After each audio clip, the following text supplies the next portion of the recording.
Alright. Hello. Good evening. So, as usual, hour of gameplay, hour of reading, hour of gameplay.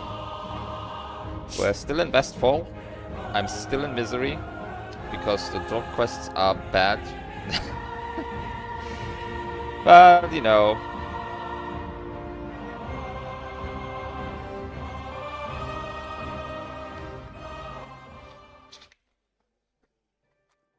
Right, we're also currently in Goldshire and not in... Right, because I have that Paladin quest that we're gonna be doing first. Because of possible upgrades.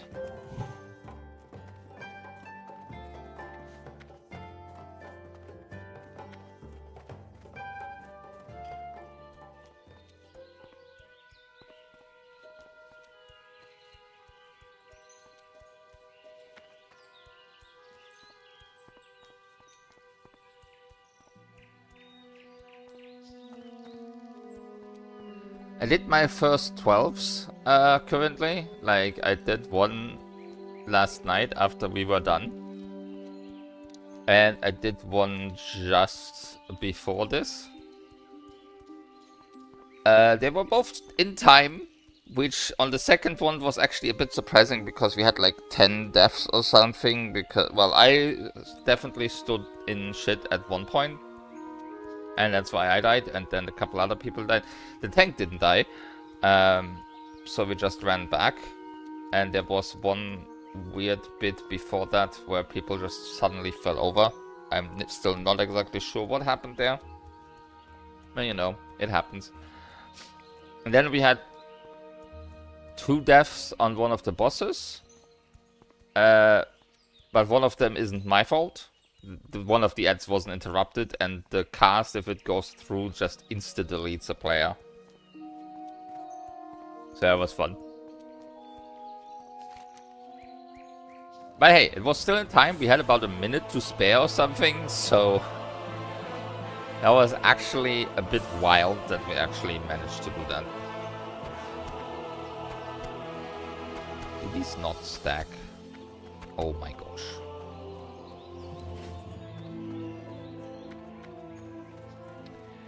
Alright. No.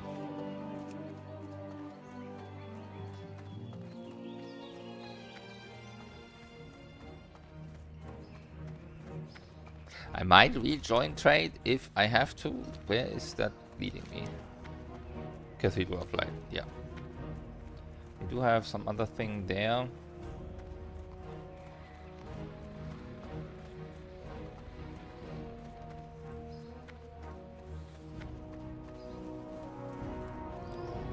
At least there's some players.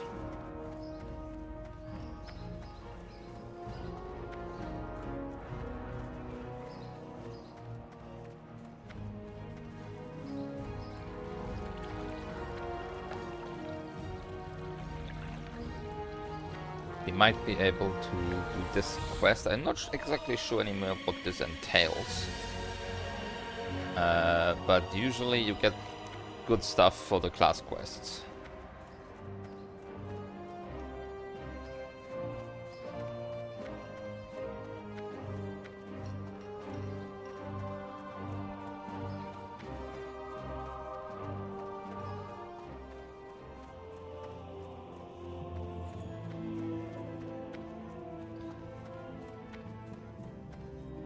King's honor, friend. You will be tested many times by the darkness that surrounds our lands, Dustin. But to ensure you are always prepared, we will often ask tasks of you so you are at the height of your own power. Go with the light and remain virtuous. For the Alliance. It is beautiful here in Stormwind, is it not? Your timing actually couldn't have been better, Dustin. Go with honor, friend. Here in Stormwind, I am responsible for putting paladins on the path to greater virtue as they devote themselves to the light and defend Azeroth from the Scourge and other threats. The time has come for you to take your first step towards being truly virtuous. If you accept it, I will give you a book of divinity. In studying it, you shall learn some about the light and what is expected of you. If you understand it and are capable, then you will succeed in attaining greater abilities. Light bless you. Okay. In all things, a paladin must reflect the light which supplements our strength. To strive to be divine for one of our kind does not mean we strive for godhood. We strive to be good in all actions. Although called upon to smite evil in these harsh times, you must always remember that it's aiding others that will truly set you apart from the citizens of Azeroth. Compassion, patience, bravery, these things mean as much to a paladin as strength in battle. Know this well and never forget it. Need help? Hello again, Dustin. How goes your studies of the Tome of Divinity? Then you should be prepared to have yourself tested. There are always tasks to be done throughout the city and our lands. Acts of compassion and understanding, people who need help, creatures to slay. By proving you have the patience to help others, especially those who are less fortunate, you prove that you are a servant of the light and of sound mind. Be careful. Your task then, Dustin, is to find someone here in Stormwind that is in need of aid. Someone who is pure of heart and motive. Perhaps someone helping others. Perhaps someone in need of a guide. Regardless, the person must have noble intent and be relying on your kindness. Do this and return to me when you are finished. Then we shall discuss more of your path and what it means to be a paladin of the light. For the Alliance. Alright. Quick ad break, I guess. I'm gonna walk over as far as I can.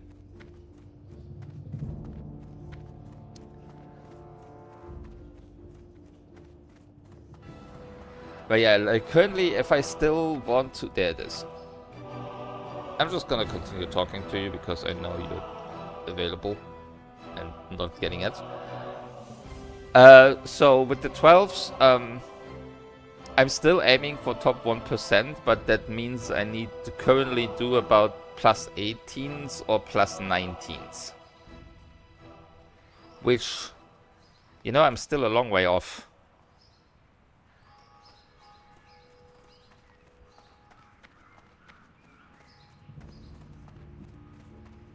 But my gear should continue to improve. Like, I should be able to go above 280 soon.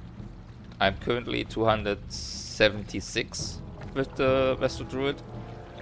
So, fairly close. And the highest item level that is currently possible is 289. So...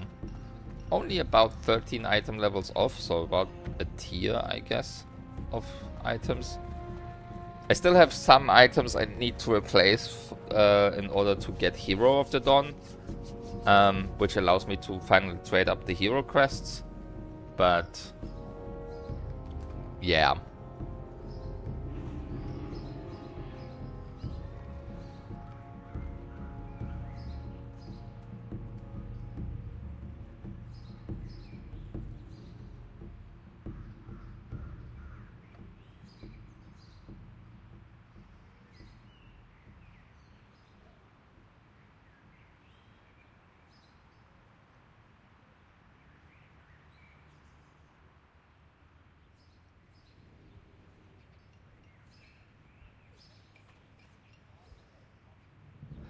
Alright, so let's see.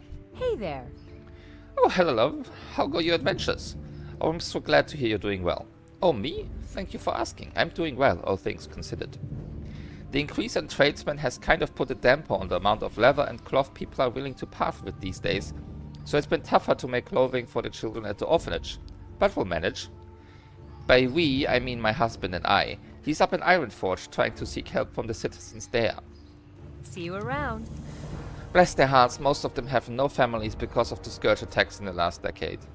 My husband John collects the materials for me to make the shirts and pants for the children, but I haven't even had time to do that. I've been too focused on keeping food on their plates and a roof over their heads. What's that? You'd be willing to help? Oh, thank the light, and thank you, Dustin. If you could help me bring some me some linen cloth so I can sew clothes for the kids, that would help me out so much. I think we do have 10 linen cloth right now. See you later. Yep. I hope my John is having better luck in Ironforge. He so dislikes his trips there because it leaves the kids and me alone, but he knows it must be done. He's so kind-hearted. Some years have been easier than others, but this one's been rougher by far. It's almost as though something in the air is signaling a huge change. Who knows, though? Safe travels. Thank you, Dustin. Thank you so much. The children will be so pleased, and you've saved me so much time. I'll now be able to focus on the children's other needs, and hopefully my John will be able to return home sooner than we thought. Thank you again, Dustin. I knew I could rely on the charity of others. The light be with you. Have a good one. I'll take these to the children this very day. Please be safe, good paladin. It's not often men of your character show their faces in the city, but you've proven that the paladins here in Stormwind shall never turn their backs on those in need. Farewell. See you around. Well, that was easy. Talk to an NPC 3 times. But yeah, we're helping out the orphanage because paladins are do-gooders. Inherently do-gooders.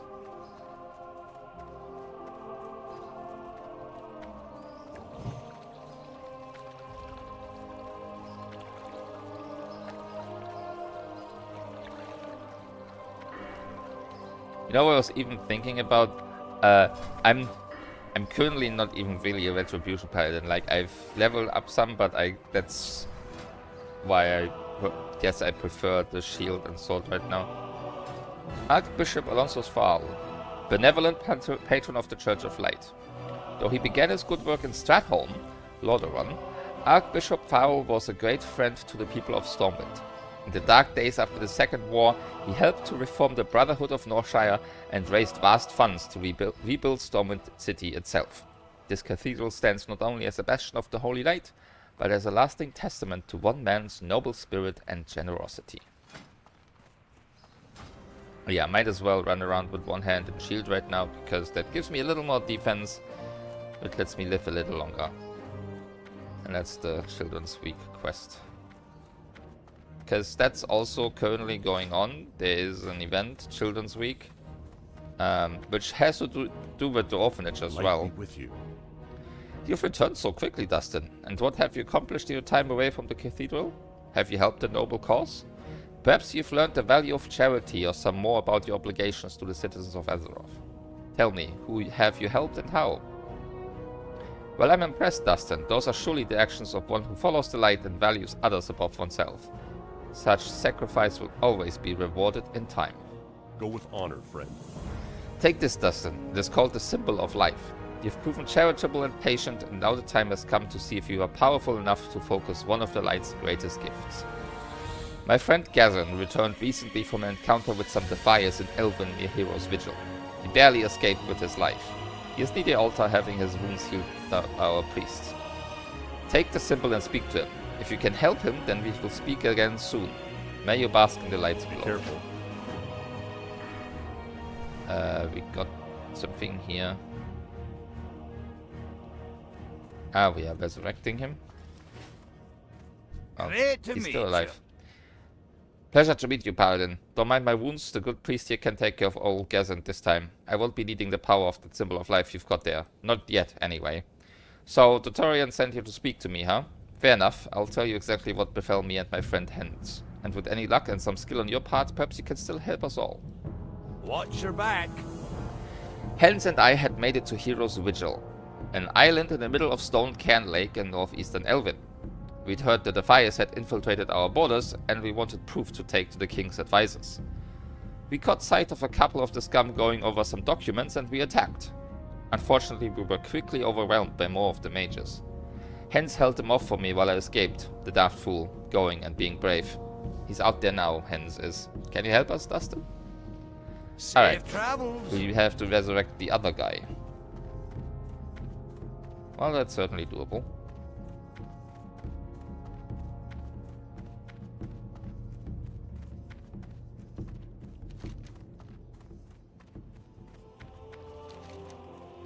Well, we know roughly where he is.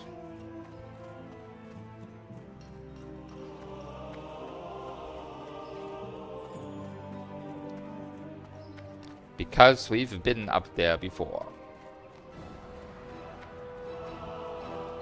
Wrong way.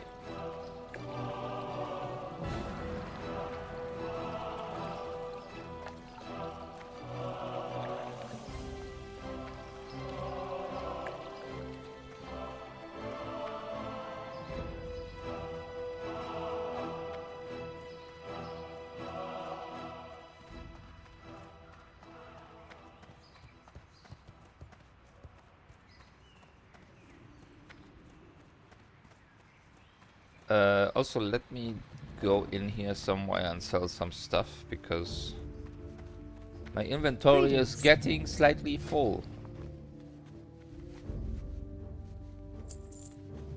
Sure, let's just sell these for now. I can always worry about that later. That is a downgrade.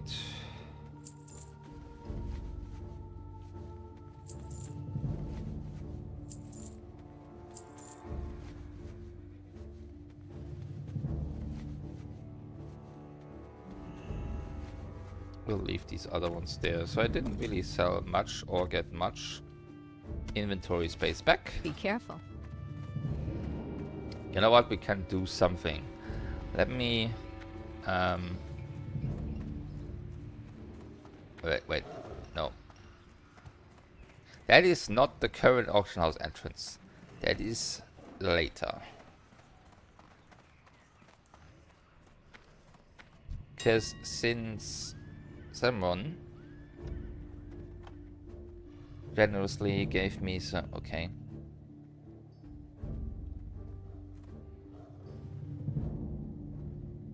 Fine. Gave me some money.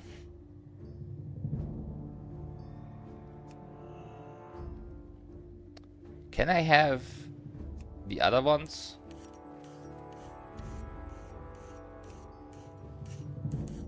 There we go.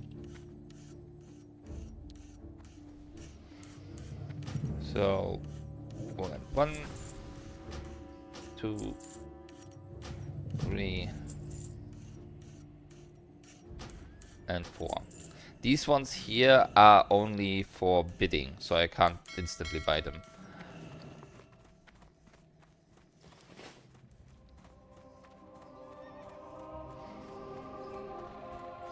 Which is certainly a little annoying. Over here. Right, we'll get these.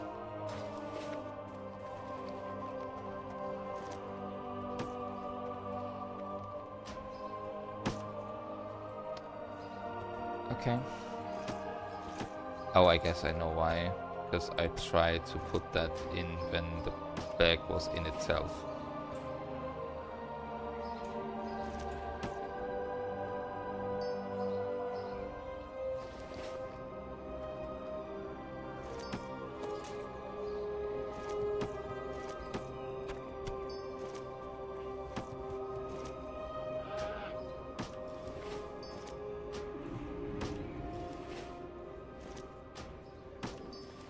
There we go. Now we have some inventory space. That's looking much better. Light be with you.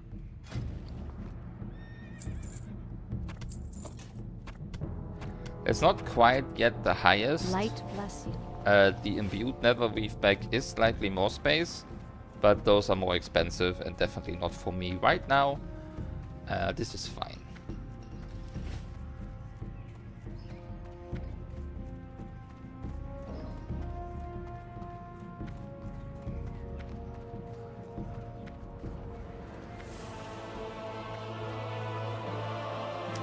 Alright, let's go for the Paladin quest.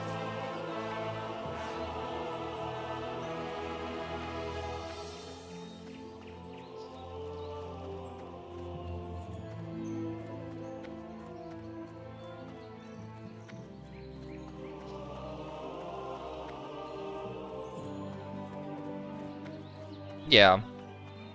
I mean, it shouldn't be too bad. We just need to walk all the way over to the lake and resurrect someone. And that will at least, I didn't say it here anymore, give me some experience and possibly, like, so you may notice that this spot, the relic, has the same general shape as the symbol of life.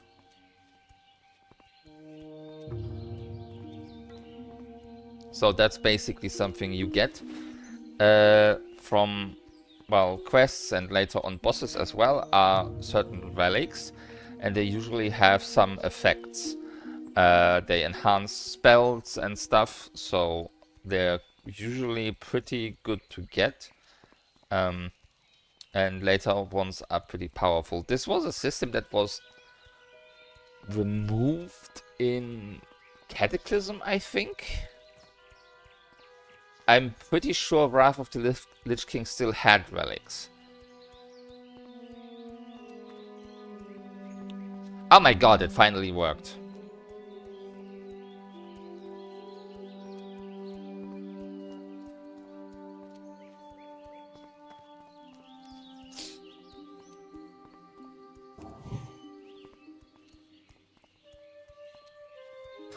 Finally got the timer to work. Excellent. Apparently it didn't like the trigger word of the title. I had to just remove that, and now it just goes every 30 minutes when I'm streaming in the WoW category, which right now is just gonna be this, so that's fine.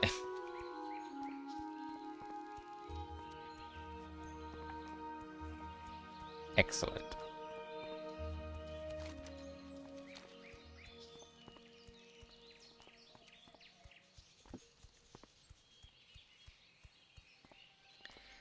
Alright. Well, almost halfway there, I guess.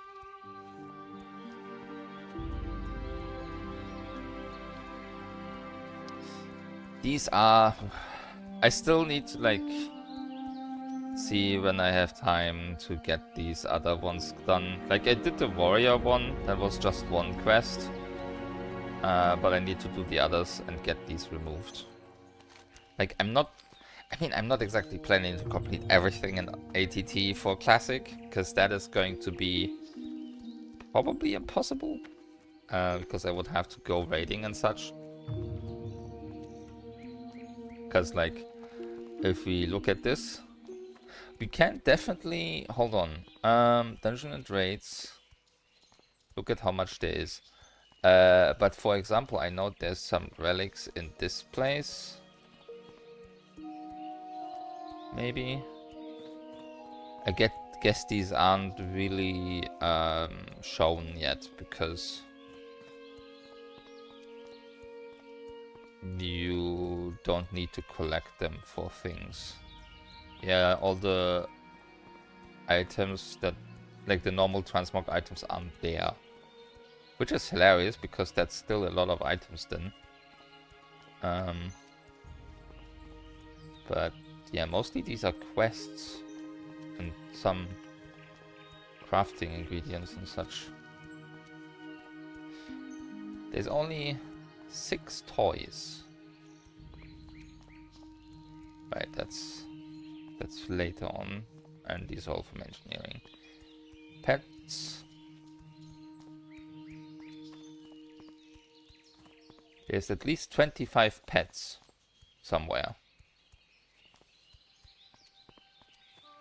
I'm not sure these are in here anywhere. Alright. We made it past the bridge, so now I just need to follow the river and we'll get to the island. But yeah. I have that, and it's fun.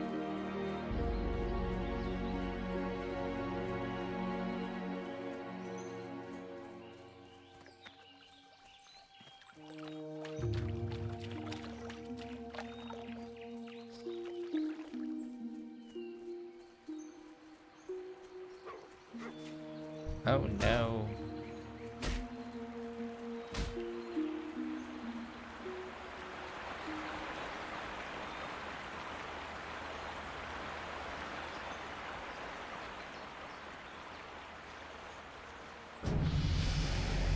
No, thank you.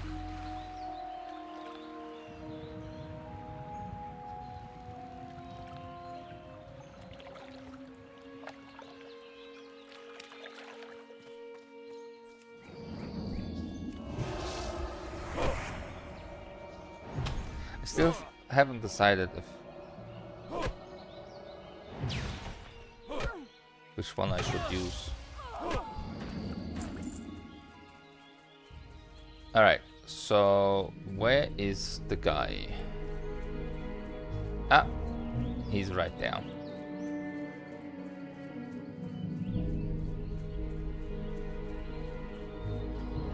Well, let me collect this copper though.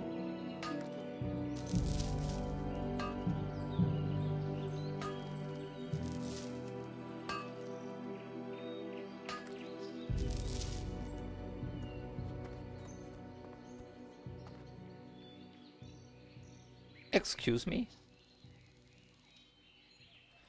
There must have been someone here just before me and revived him, and that revived version just despawned, so I'm probably just gonna have to wait a couple minutes for him to reappear.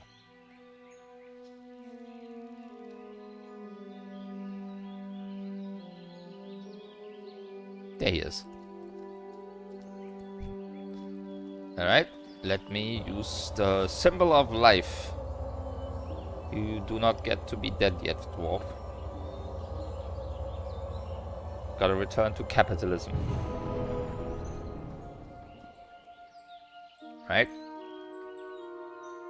Thank you, brother. Seeing you wield the symbol of life, I may assume Tutorian or Gazin sent you? I fell to the fire spellcasters while Gazin and I tried to get their plans from them. I was able to hold on long enough to allow Gazin to escape, but in the end their magics overwhelmed me. But you were able to bring me back. The ability to use the symbol doesn't come to just anyone, Dustin. It bodes well for you that you were able to empower it with your own faith. We'll have time to talk more about the symbol at a later time. What's important now is to get those papers we saw the Defiers going over. If we can get our hands on them, we'll be able to prove the Defiers have infiltrated Elvin and hopefully gain some insight into what their plans are. I'm in no shape for battle as of now, Dustin. Do you think you're strong enough to get those papers from the Defiers here on the island? If you're able to get them, bring them back to Gazin and let him know I am alright. Alright, let's kill a few wizards. That's probably why the other paladins were here before.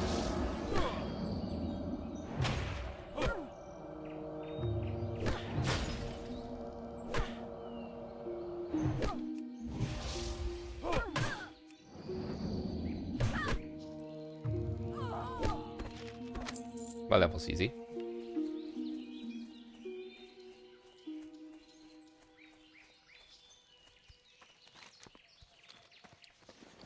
And now I'm going... Oh no, that's going to Sentinel Hill. Actually, no, hold on. Let's do this. Because if we go to Sentinel Hill, I can show off a flight path. We haven't done that yet.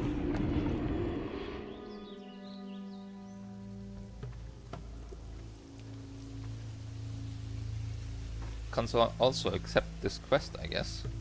Greetings. The Defiers front is constantly shifting. I've been following their movements for quite some time now. On a side note, I've ascertained that many members of the gang can be tracked by the red leather bandanas they wear. Bring me 15 of these bandanas and I'll see to it you are rewarded. Light bless you. 15? Does everything in this zone come in 15s? Well, no, not the Harvest Watchers. Those come in 20s. But yeah, now we can talk to this guy. Good day to you. I need a ride. And off we go.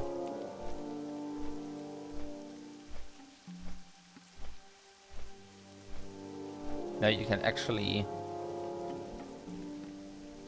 look at everything.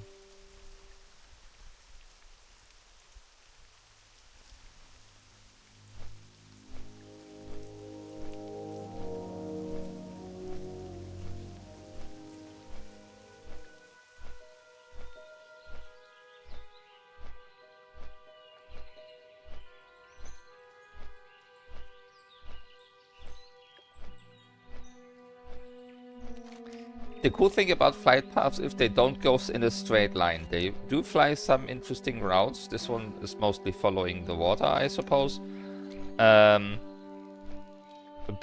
they have some scenic routes. They're not just like, okay, the shortest path is from here straight diagonal up to Stormwind. No, we are going curves and going up and down and around, which is cool. And of course something people have complained about for time immemorial because they just want to go straight to the next point.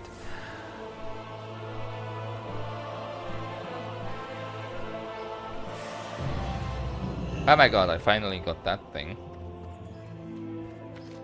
Because like, this wanted me to explore Stormwind City, and I was like, okay, I've already been there. What do you want from me?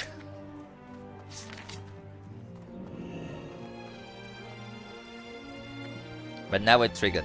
Excellent.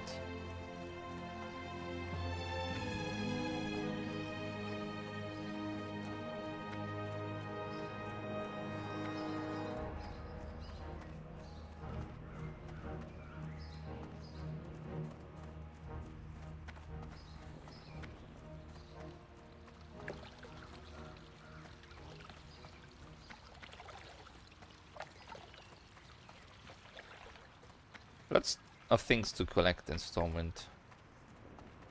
There's also these little rogue blurbs, which is cool. We'll read some of these later.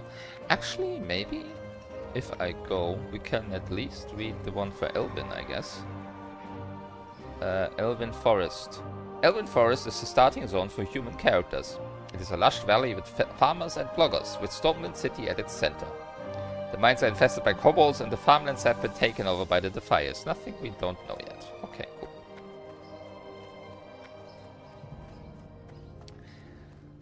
Alright, dwarf. I saved the other dwarf. Now give me items. I would like to have a reward. Something good. How are ya? Is Hans safe, Dustin? Were you successful? Between your skill with the weapon and the power of the light, I'd imagine Hero's Vigil is safe from any Defier's threat, but that's for the king and his advisors to say.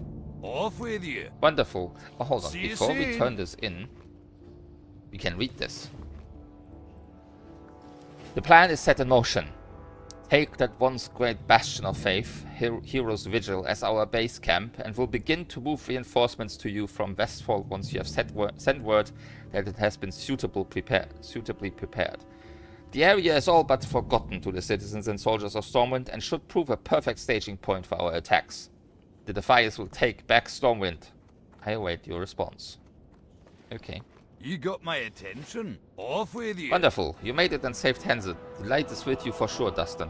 See you soon. I'll take the script to the King's advisors after Tutorian's taking a look at them, but in the meantime you should go speak to Tutorian now.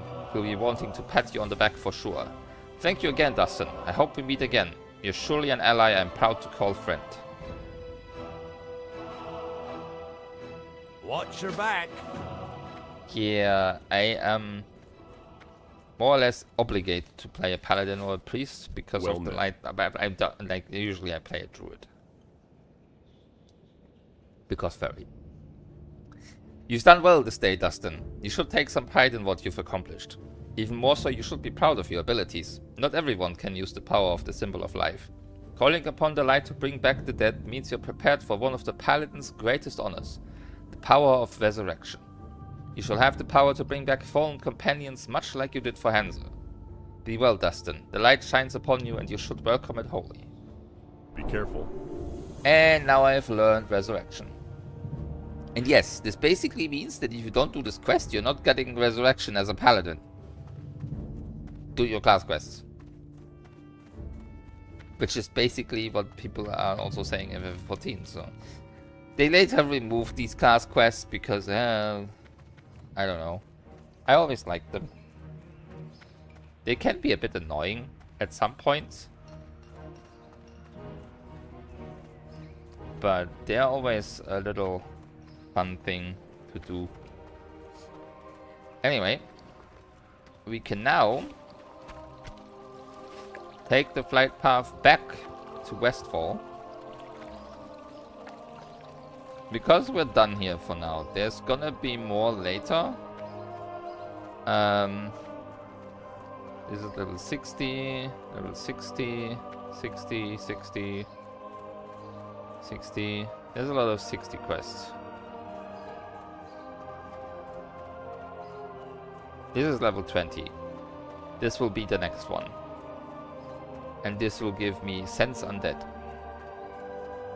Oops. But yeah, most of these. So here's the thing. The quests that I was like these ones in Northshire Valley, and as well as these ones, they say warrior and alliance only, right? So these can only be done by some, like this one can only be done by by warriors of the alliance. This one can only be done by human priests. This one can also be done by any rogue. So I don't need, like, currently I have a couple things. Yeah, I need to do that quest again. This is Hogger, isn't it? Yeah. And these ones are also human only. So for these ones, I have to do these as a race. So the first little intro zone is always race specific. After that, you usually can do it with any race, as long as it's alliance. And it's the same for these. These are all alliance only, even like this is just warrior alliance. So as long as I have a warrior on alliance side, I can do these quests, which I'll have on the side. But the main warrior I'll be playing is What can I do for you? on Horde. There's also, of course, a couple of the stuff that I now have on alliance that I'll be also playing on the side on Horde. Like, I don't know, the mage, the rogue, druid and stuff. But you don't have, at least if I want to do all the quests. Like right now, if we look at this, this is, I'm not sure, I don't think it's filtering for faction. Right now it's, well, like if I do this just for alliance, that's like 2,000 things less. But this is with everything. We've died one time so far.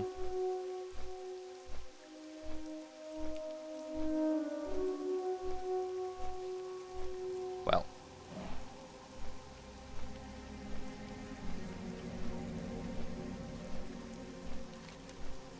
Alright. So.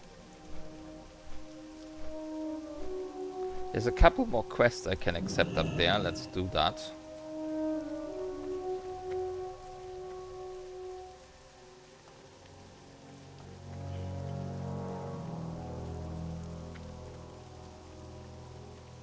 That's probably because I leveled up to 12, because I don't think they were available the last time.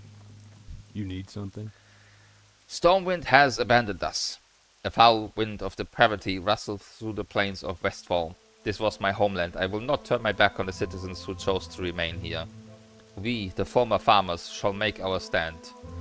Your task, should you choose to accept it, is to patrol the grasslands of Westfall. Track down and slay the vile gnolls that seem to be working in conjunction with the Dead Mines thieves. Bring me 8 gnoll paws and I will reward your bravery. Be careful. Okay. And you... Hello. A swift message. Safe travels. Although we don't get much aid from Stormwind directly, I do have a contact in the city who helps supply us with armor. His name is Osring Strang. His shop, Limited Immunity, is in the old town of Stormwind. Our supply of armor dwindles and I must contact Osric for more. Can you take him this note? The fastest way to Stormwind is through Thor, our Griffin Master. He's just down the hill. Bring him my note and then take your Griffin to Stormwind. Have a good one. Okay, we'll be doing that later then.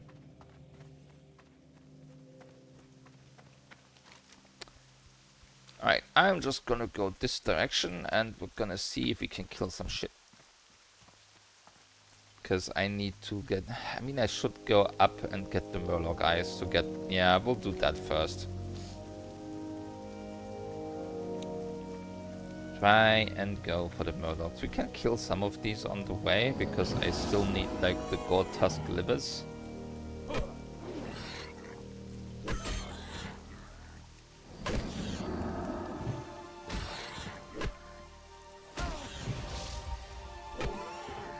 Really dodge that.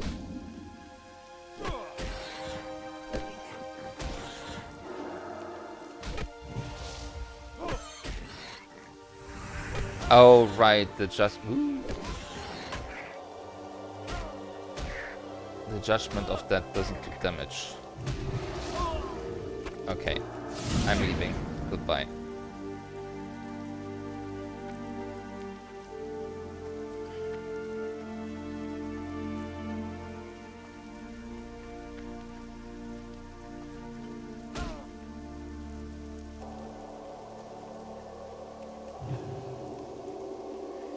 We did not get the Gorta's liver from that, so that's unfortunate.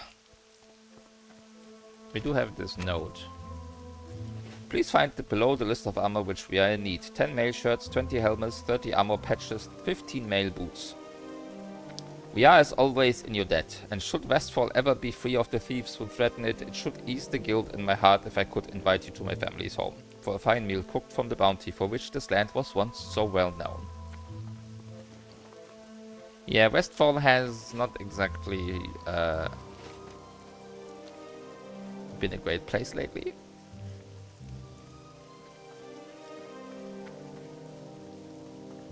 Which, you know, with how this looks, you would figure would be more of an issue for Stormwind, because this looks like this is where they get most of their food from. But apparently they don't care.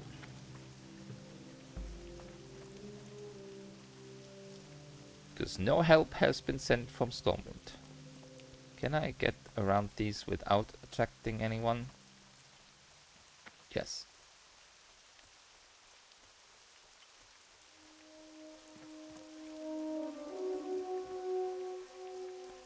Right, we should definitely be able to reach level 13, at least, today. Probably not in this first half, though.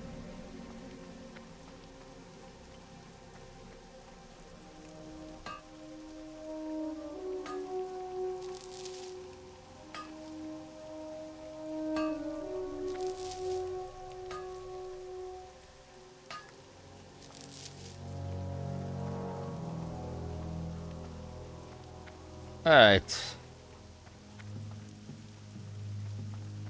Murloc time.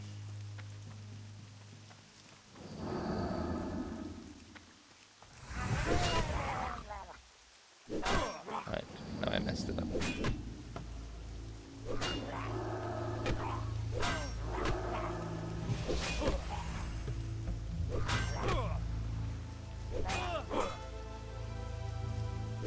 Kill the damn thing. No Murloc eyes.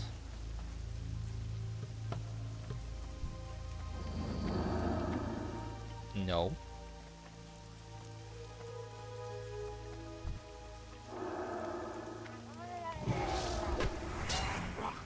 Heavily disagreed.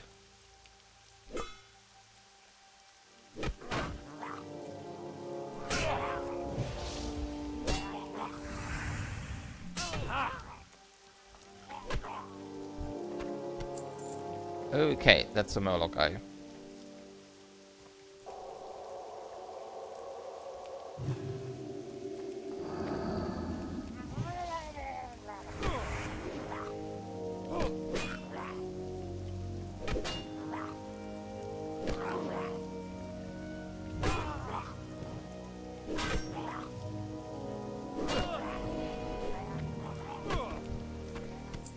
That's our third Murloc eye. There's something else that these can drop, but I'll kill more Murlocs later on then. Because they can drop a treasure map. But I'm pretty sure that can drop from any Murlocs in the zone, so we can get that later. We can, however, now turn in Westfall Stew, which is at the place where I tried to get that chicken. Which hasn't worked so far.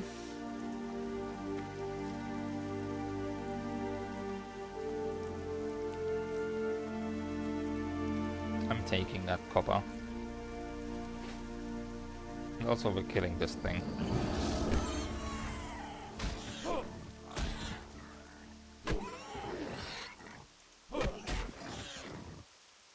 haven't learned cooking, right?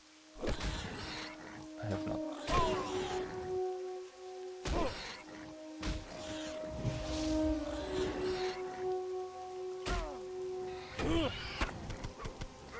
Of course.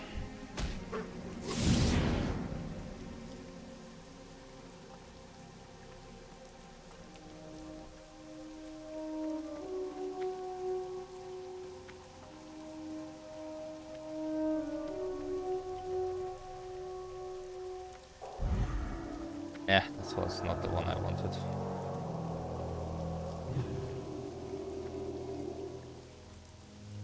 Oh well. I wasn't planning on using anything for the next minute, so it's fine.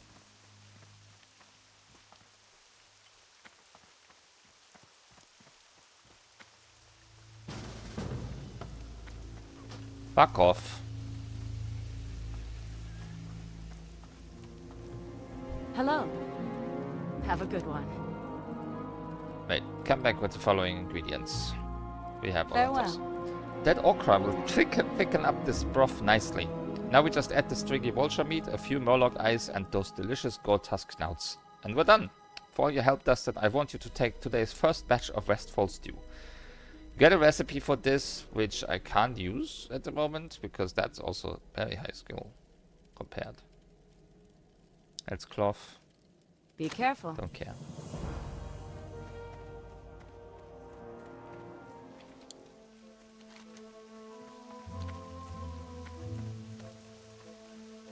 Alright, let's see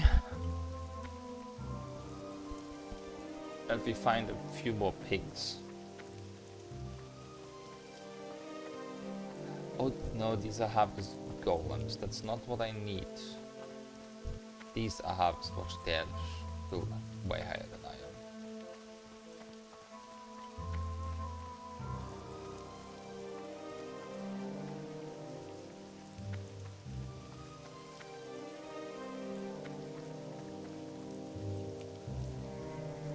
I may go away a bit more north again and check for more pigs.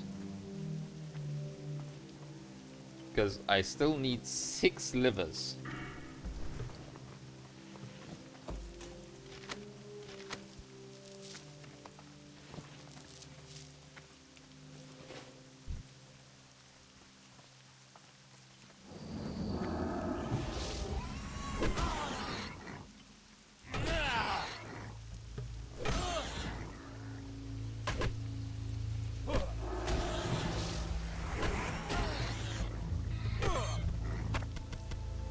We did just discover a new place over here, the Molson Farm.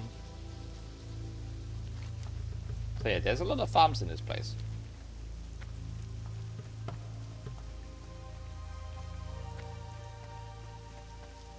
Which does make sense, generally.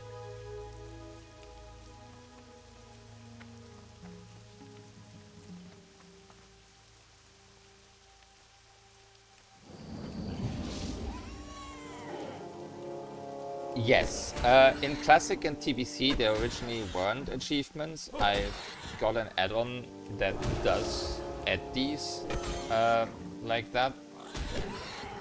We cannot open that in combat, which is silly, but okay. So if we look, there's exploration. We have all of these zones right now. That's Westfall. That's not currently by default in the game. Achievements were added originally in Wrath of the Lich King, which is fitting because that's the expansion I started with.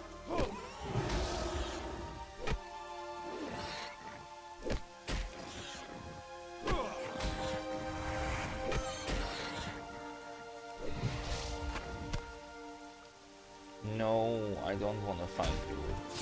Leave.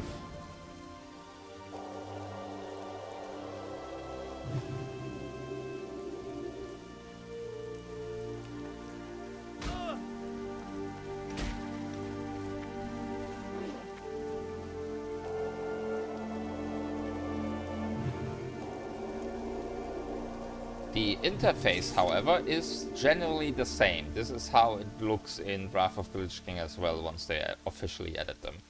There's also ones for leveling. There are a couple that are definitely added by this add-on, like the armor sets. Those weren't in the game, like in Wrath of the Lich King. There's also like this. This is very little compared. There's also these. Loremaster was one of the first things that I did when I started, much to the chagrin of the one who got me to play, because I started Wrath of the Lich King. There were like one base game and 2 expansions of content for me to get through, and being silly like I am, I decided I'm gonna get Loremaster of Eastern Kingdoms and Kalimdor, so this one first. In Wrath of the Lich King, this was just, you had like a high quest counter that you needed to complete. I'm not exactly sure about the numbers anymore, but it was a large number of quests. So you basically had to go through every zone and quest through everything. And of course that took a little. And when I was finished with that, I went to Burning Crusade and did the same thing there. And the person that invited me to play and wanted me to play with them in Wrath of the Lich King content wasn't exactly happy because it took a while.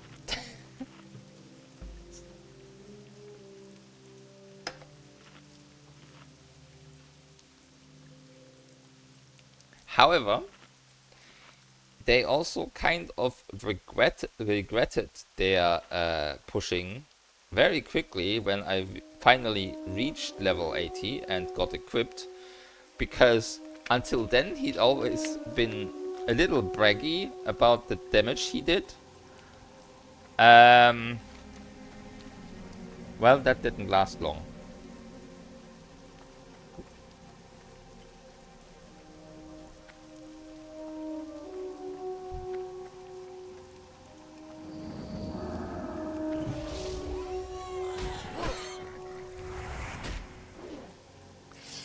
He didn't seem very happy that the guy he had tried to get to play with him out-damaged him in the first heroic dungeon that they did together, with me having worse gear than him.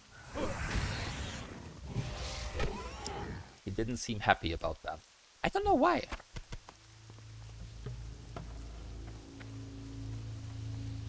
Maybe you should have just tried to play better.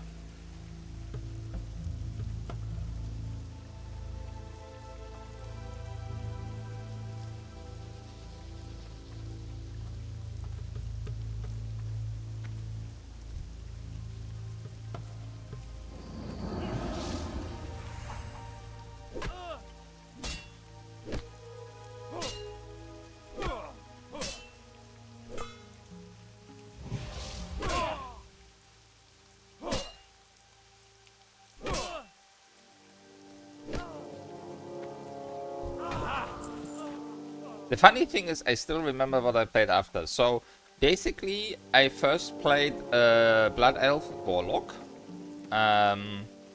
Because those were the, well, least ugly race in Wrath of the Lich King. Obviously, Warlocks are just DPS. So I did want to try out some other roles at some point though, so after that I leveled a priest and I did some healing. I even healed the raid at the time, so basically I was barely equipped. Like, I had a couple dungeon pieces, was relatively freshly 80, but the guild I was in at the time desperately needed another healer for the Neximus raid they did. And just decided, okay, we'll grab him and take him along. And that was the first raid I ever did. I had no idea what was going on. And that was also like my first MMO, so I did well, but I definitely had some points where I was like, what the hell is going on? And that was with my priest. That was a troll priest. I still remember that. And I then also healed the next raid that was added to the game.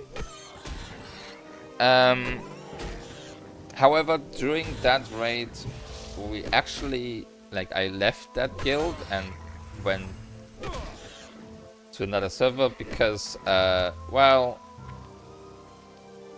we broke up and he didn't exactly, I don't know, it was him that broke up with me, but he kind of turned a little unpleasant to be around, so I decided, okay, I'll just leave, and I switched servers. And then on that server, I eventually, like, I was still healing with the priest. I was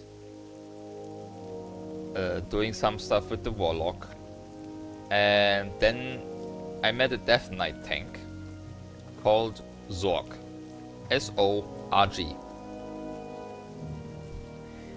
and we did a bunch of stuff together. He was a very pleasant guy, and then unfortunately he had to stop playing at some point, and then so I didn't really see him again. I don't know what ever happened after. I never saw the guy again, but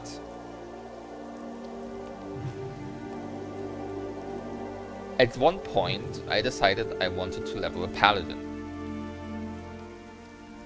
And because I liked Warcraft 3, and the first Death Knight in there, like Arthas was a Death Knight in Frozen Throne and an Undead campaign, and he was previously Paladin.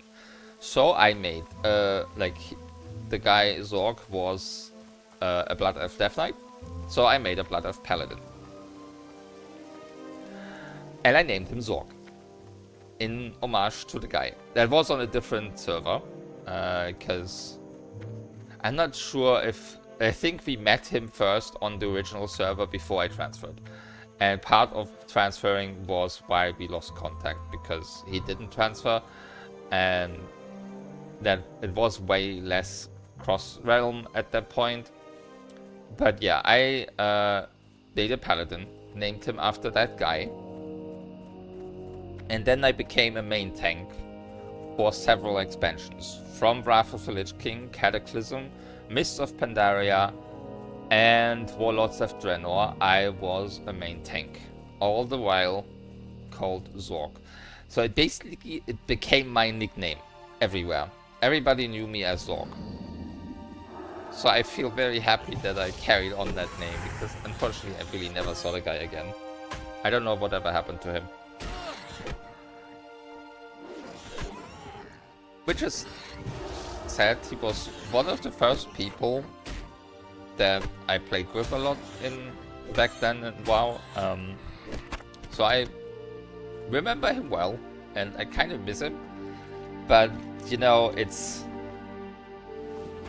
that was like before even stuff like sure, we used ICQ and stuff, but that was before the time of Discord and everything. You had like TeamSpeak for voice communications during raids and stuff, but outside of that, when people weren't coming to the voice, like the TeamSpeak server anymore, you basically lost contact with them completely.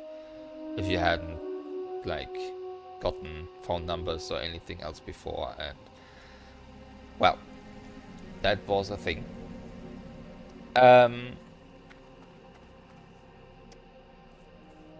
But then later on, I had to transfer server again for some, I don't remember exactly why, but there was some issues with people from the guild there.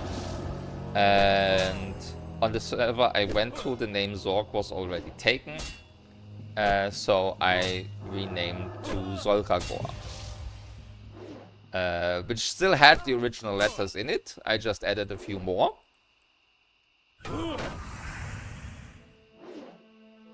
And that became my main for years.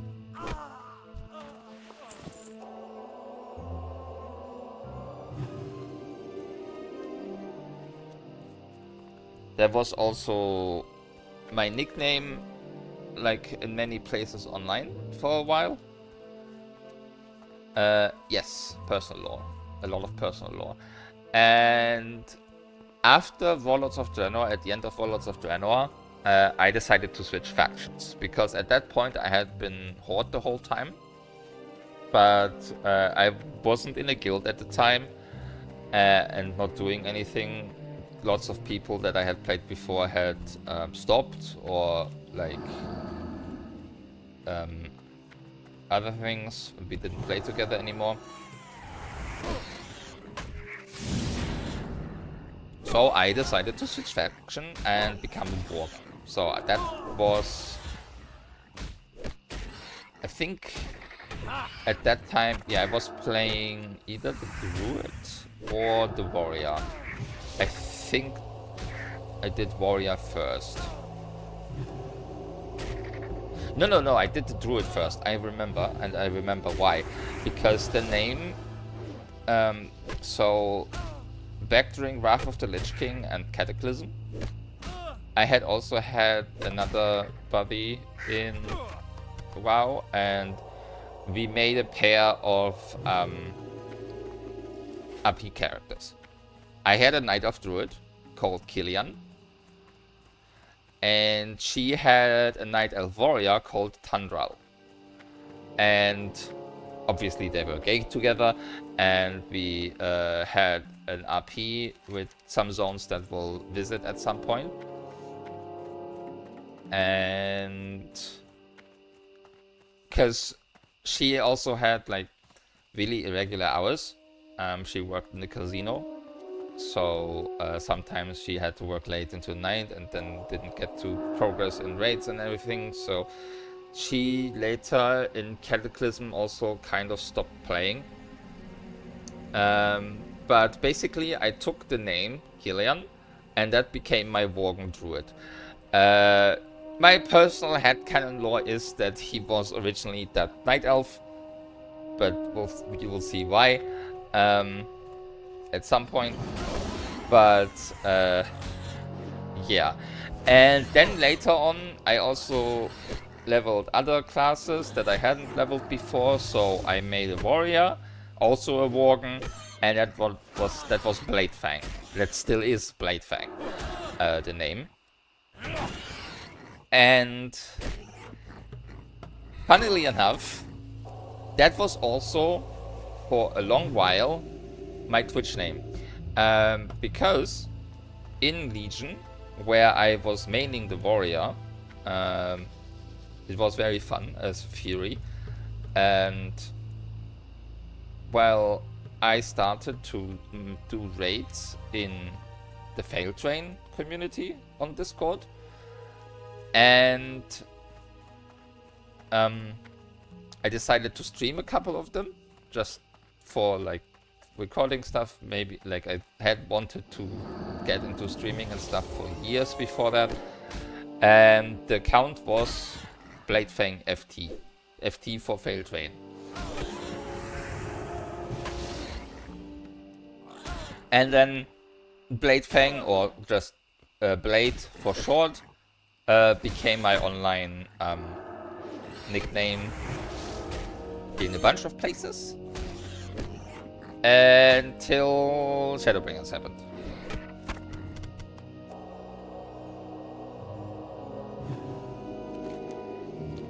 Because with Shadowbringers, I had played FF14 before. We originally, like during Cataclysm, when the 2.0 beta came out, a couple of us tried it out. from the WoW players at that time. We were like 4 or 5 people. I think we were 5 people, which then turned out to be an issue because of the group size in FF14. And I had played it on and off back then, but basically a guy I met in WoW during Legion who was also playing a warrior, which the funny part was I saw him at first in the class hub at the time, and we had the same transmog on, like the same glamour, just a different color. And so I started to whisper him, and we talked a bit and stuff, then did stuff together, because he had also like not ever done higher level dungeons before, higher difficulty stuff and that thing. And well, because we obviously were both furries from the fact that we played Worgen, he was very excited for Shadowbringers because he was like, he wanted to play a Hrothgar. We did some stuff in Stormblood together, where it was like, where we were still both cat boys. And then obviously we both switched to Hrothgar at the start of Shadowbringers.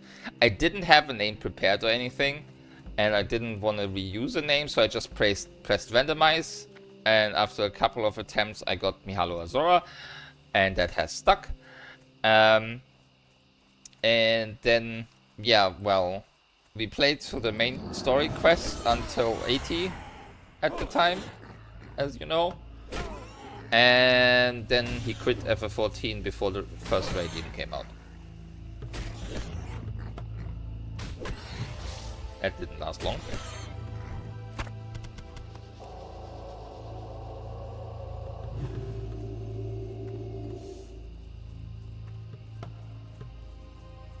Yeah, after that, like, I met Zeph and such. We met during Stormblood, so I had already been in there. Like, the other guy also joined that FC at the time, and I just stuck with those people. We did dungeons together.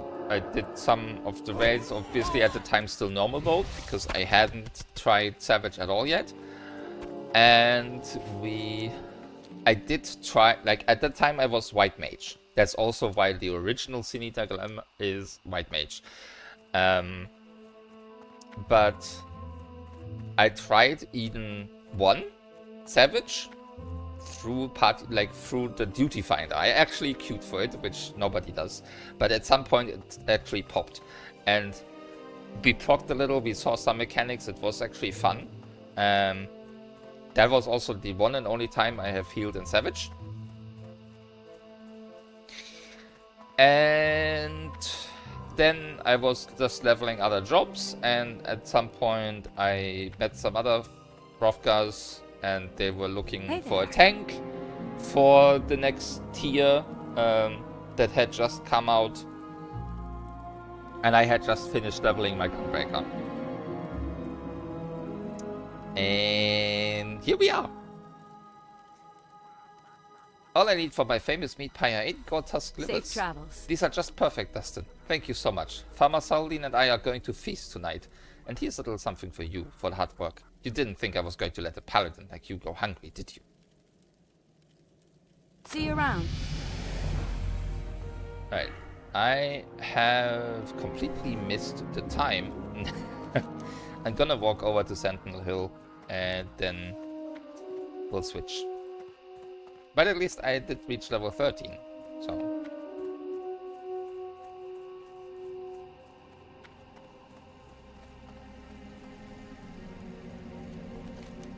Yeah, I can't do the half-stone thing yet, so I'll just have to walk down. That's not too far. We'll sit there again.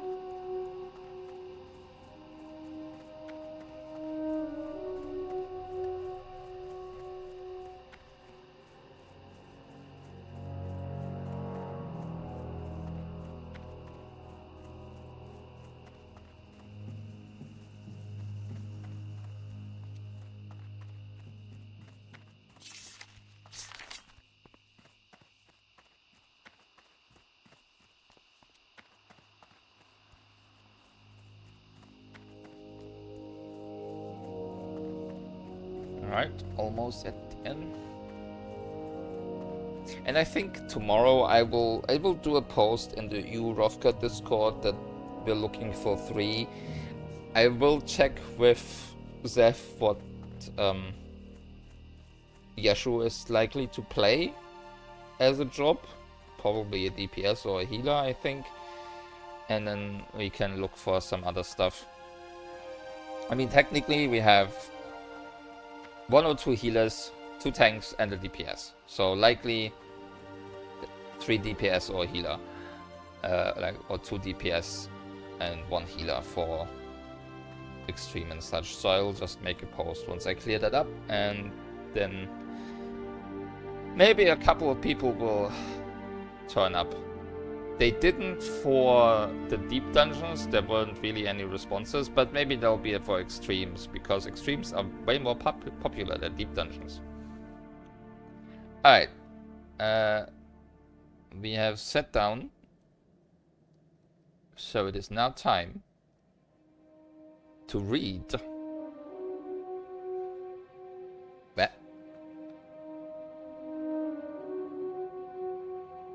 Alright. Their captors had grown very apprehensive, and to Ronin that made them even more of a threat. It had much to do with the new stretch of forest they had just entered. This area felt different to Ronin compared to the dark stretches they had so far crossed. Here their captors seemed not so much the lords of the land as they did undesired intruders.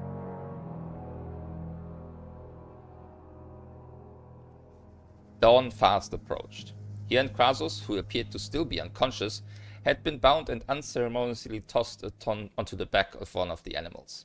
Each jostle by the huge panther threatened to crack the wizard's ribs, but he forced himself not to make any sound or movement that would reveal to the night elves that he was awake. Yet, what did it matter if they knew? He had already tried several times to cast a spell, but for his attempts had gained only a skull-splitting headache. Around his throat had been placed a small emerald amulet, a simple-looking thing that was the source of his frustration. Whenever he tried to concentrate too hard on his spells, his thoughts grew all muddled and his temples throbbed. He could not even shake the amulet free. The night elves had secured it well. Krasus wore one also, but from him it seemed their captors had nothing to fear. Ronan also noted what had happened each time his former mentor had tried to aid in the struggle. Krasus had even less mastery over his power than Ronan, a disturbing notion. This isn't the path we took, snarled the scarred leader, whom the human had heard referred to as Varothan. This isn't the way it should be. But we followed it back exactly as we should have, my captain, replied one of the others. There was no deviation. Does that look like the spires of Zinajari on the horizon? Varothan snapped. I see nothing but more damned trees, Coltarius. And there's something I don't like about them either. Somehow, even with our eyes keen and our path understood, we've headed elsewhere. Should we turn back? Retrace our route? Ronan could not see the captain's face, but he could imagine the frustrated expression. No, not yet. Yet, while Varothan was not yet ready to give up on the trail, the wizard was becoming concerned about it himself. With each step deeper into the thick, towering forest, he sensed some growing presence. A presence the likes of which Ronan had never experienced before. In some ways, it reminded him of how he sensed Krasus whenever the Dragon Mage contacted him, but this was more. Much more. But what? The sun's nearly upon us, muttered another of the soldiers. From what Ronan had so far ascertained, while his captors could function in daylight, they did not like it. In some ways it weakened them. They were creatures of magic, even if individually they might not wield much of it, but their magic had to do with the night. If he could just rid himself of the amulet once the sun had risen, Ronan believed the odds would swing back in his favor. Making certain that no one watched, he surreptitiously shook his head. The amulet swung back and forth, but would not slip off.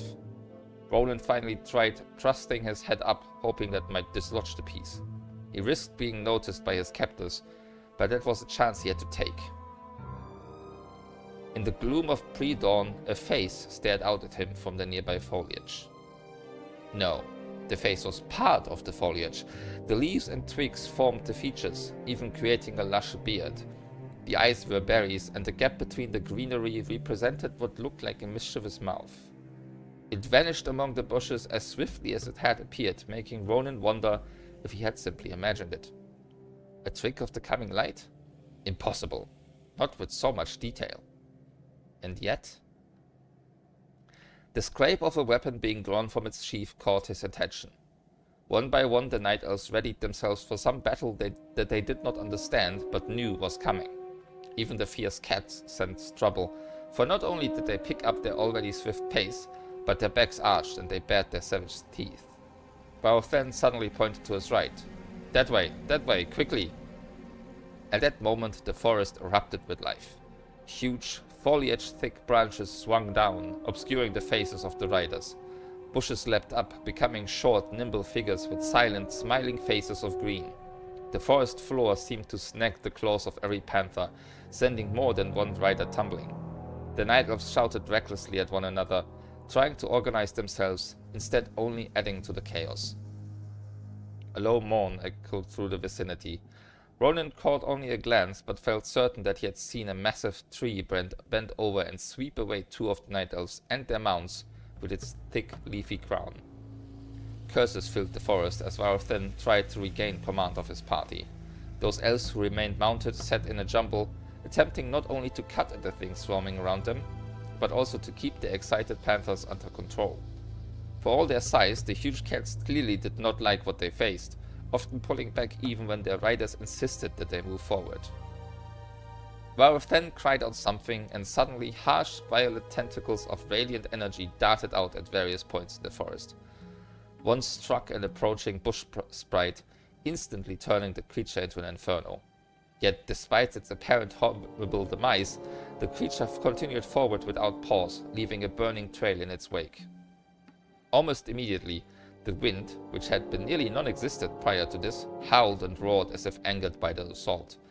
It blew with such fury that dirt, broken tree limbs, and loose leaves flew up in vast numbers, filling the air and further obscuring the Night Elf's view. The flames snuffed out, their would-be victim as oblivious to this phenomenal rescue as it had been to his previous peril. A huge flying branch struck down the Night Elf next to Varothan. "Regroup!" the Scout captains shouted. "Regroup and retreat! Hurry, blast you!" A leafy hand covered Ronan's mouth. He looked again into the same startling face. Behind him he felt other hands grasping his legs. With a rather unceremonious push, they sent the mage sliding forwards. The panther took notice of this and roared. More of the small shrub-like figures swarmed around the beast, harassing it. As the world rocked around him, Ronan caught sight of Varothan twisting back to see what was happening. The scowling elf swore as it registered that his prisoners were being stolen, but before he could raise a hand to stop them, more branches came down, both entangling the captain's arms and face and blinding him. The bush creatures caught Ronan well before he would have been in danger of striking the ground head first. Silently and efficiently, they carried him like a battering ram into the thick forest. Ronan could only hope that Krasus, too, had been rescued, for you could see nothing but the leafy figure before him. Despite their sizes, his companions were obviously strong.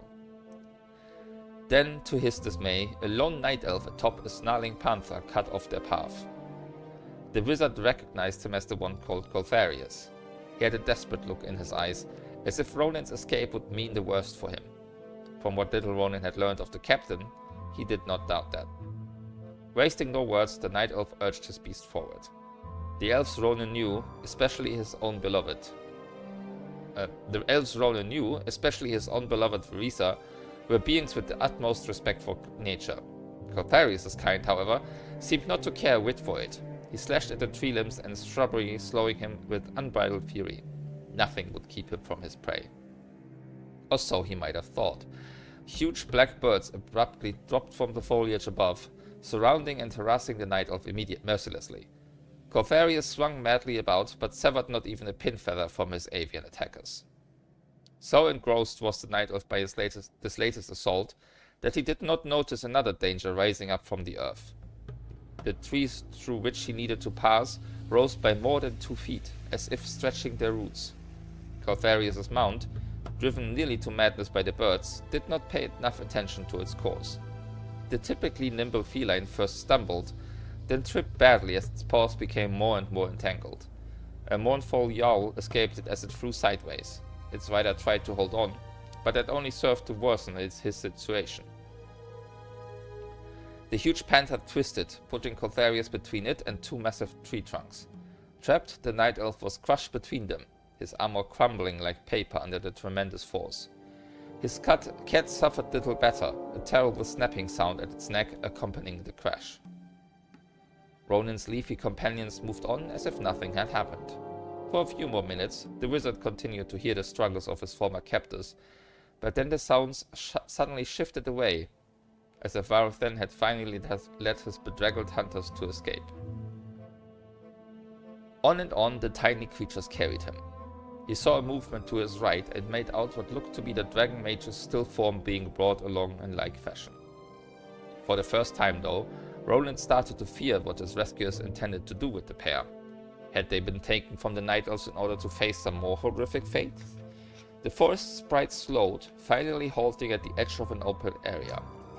Despite the impossibility of the angle, the first hints of daylight already lit up the opening. Small, delicate songbirds twittered merrily. Myriad flowers of 100 colors bloomed full, and tall grass within waved gently, almost beckoningly to the newcomers. Again a leafy face filled his gaze. The open gap smile widened, and to his surprise Roland saw that a small, utterly white flower bloomed within. A tiny puff of pollen shot forth, splattering the human's nose and mouth. Roland coughed. His head swam. He felt the creatures move again, carrying him into the sunlight. But before one ray could touch his face, the wizard passed out. Despite Ronan's belief otherwise, Krasus had not been unconscious most of the time. Weak, yes, almost willing to let the darkness take him, true, but the Dragon Mage had fought both his physical and mental debilitation, and if not a victor, he had at least suffered no defeat. Krasus too had noticed watchers in the woods, but he immediately recognized them as servants of the forest. With senses still more attuned than those of his human companion, Krasus understood that the Night Elves had been drawn to this place purposely. Some force desired something of the armored figures, and it took no leap of logic to assume that he and Ronan were the prizes in question. And so the Dragon Mage had kept perfectly still throughout the chaos. He had forced himself to do nothing when the party was attacked, and the creatures of the forest stole him and Ronan from under the elves' very eyes. Krasus sensed no malice in their rescuers, but that did not mean the pair might not come to harm later. He had remained secretly vigilant throughout the forest journey, hoping he would be of more aid than the last time. But when they had reached the sunlit opening, he had miscalculated. The face had appeared too swiftly, breathed too unexpectedly upon him. Like Ronan, Krasus had passed out. Unlike Ronan, he had slept only minutes. He awakened to, of all things, a small red bird perched atop his roped knee. The gentle sight so startled the Dragon Mage that he gasped, sending the tiny avian fleeing to the branches above. With great caution, Krasus surveyed his surroundings. To all apparent evidence, he and Ronan lay in the midst of a mystical glade, an area of immense magic at least as ancient as the dragons. That the sun shone here so brilliantly, that the grass, flowers and birds radiated such peace, was no accident. Here was the chosen sanctum of some being whom Krasus should have known, but could not in the least recall. And that was a problem of which he had not spoken truthfully to his companion. Krasus' memories were riddled with gaps. He had recognized the Night Elves for what they were, but other things, many of them mundane, had completely vanished. When he tried to focus on them, the Dragon Mage found nothing but emptiness. He was as weak in his mind as he was in his body. But why? Why had he suffered so much more than Ronan? While a human mage of impressive abilities, Ronan was still a fragile mortal. If anyone should have been battered and beaten by their madcap flight through time and space, it should have rightly been the lesser of the two travelers. The moment he thought it, Krasus felt guilty. Whatever the reason for Ronan surviving more, Krasus only shamed himself by wishing for a reversal of their fortunes. Ronan had nearly sacrificed himself for his former mentor several times. Despite his tremendous weakness and lingering pain, he pushed himself to his feet. Of the creatures who had brought them here, Krasus saw no sign. Likely they had returned to being a literal part of the forest, tending to its needs until next summoned to action by their lord. That these had been the simplest of the forest guardians, Krasus was well aware. The Night Elves were relatively paltry dread. But what did the power that ruled here want of two wayward wanderers? Ronan still slumbered deep, and judging by his own reaction to the pollen, Krasus expected him to do so for quite some time. With no evident threat in sight, he dared leave the humans sleeping, choosing now to investigate the boundaries of their freedom. The thick field of flowers surrounded the soft open grass like a fence, with what appeared an equal number pointed outward and inward. Krasus approached the closest section, watching the flowers warily. As he came within a foot of them, they turned to face him, opening fully. Instantly, the dragon mage stepped back and watched as the plants resumed their normal appearance. A simple, soft wall of effective guardians. He and Ronan were safe from any danger outside, while at the same time they were kept from causing trouble for the forest. In his present condition, Krasus did not even consider leaping over the flowers. Besides, he suspected that doing so would only unleash some other hidden sentry, possibly one not as gentle. There remained only one recourse. To better conserve his strength, he sat down and folded his legs. Then, taking a deep breath, Krasus studied the surrounding glade one last time and spoke to the air. I would talk with you. The wind picked up his words and carried them into the forest, where they echoed again and again. The birds grew silent. The grass ceased waving. Then came the wind again, and with it the reply. And so we shall talk. Krasus waited. In the distance he heard the slight clatter of hooves, as if some animal had chanced by at this important moment. He frowned as the clatter grew nearer, then noticed a shadowy form coming through the woods. A horned rider atop some monster's steed. But then, as it drew up to the flowery guardians and the sun, ever shining, caught at full, the dragon in mortal form could only gape like a mere human child at the imposing sight. I know you, began Krasus. I know of you. But the name, like so many other memories, would not come to him. He could not even say with any certainty whether he had faced this mythic being before, and surely that said something for the scope of the holes in his mind. And I know something of you, said the towering figure with a torso akin to a night elf, and the lower half like that of a stag. But not nearly as much as I would like. On 4 strong legs, the master of the forest strode through the barrier of flowers, which gave way as loyal hounds would to the handler. Some of the flowers and grass even caressed the legs gently, lovingly. I am Cenarius, he uttered to the slight figure sitting before him. This is my realm. Cenarius. Cenarius. Legendary connotations fluttered through Krasus' tattered mind, a few taking root, but most simply fading back to nothing. Cenarius, spoken of by the elves and other forest dwellers. Not a god, but almost. A demigod then, as powerful in his own way as the great aspects. But there was more, so much more, yet strive as he might, the dragon mage could not summon any of it. His efforts must have shown on his face, for Cenarius' stern visage grew more kindly. You are not well, traveler. Perhaps you should rest more. No, Krasus forced himself up, standing tall and straight before the demigod. No, I would speak now. As you like. The antlered deity tilted his bearded head to one side, studying his guest. You are more than what you seem, traveler. I see hints of Night Elven, but also sense far, far more.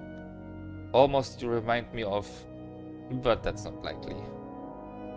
The huge figure indicated Ronan, and he is unlike any creature to be found within or without my domain.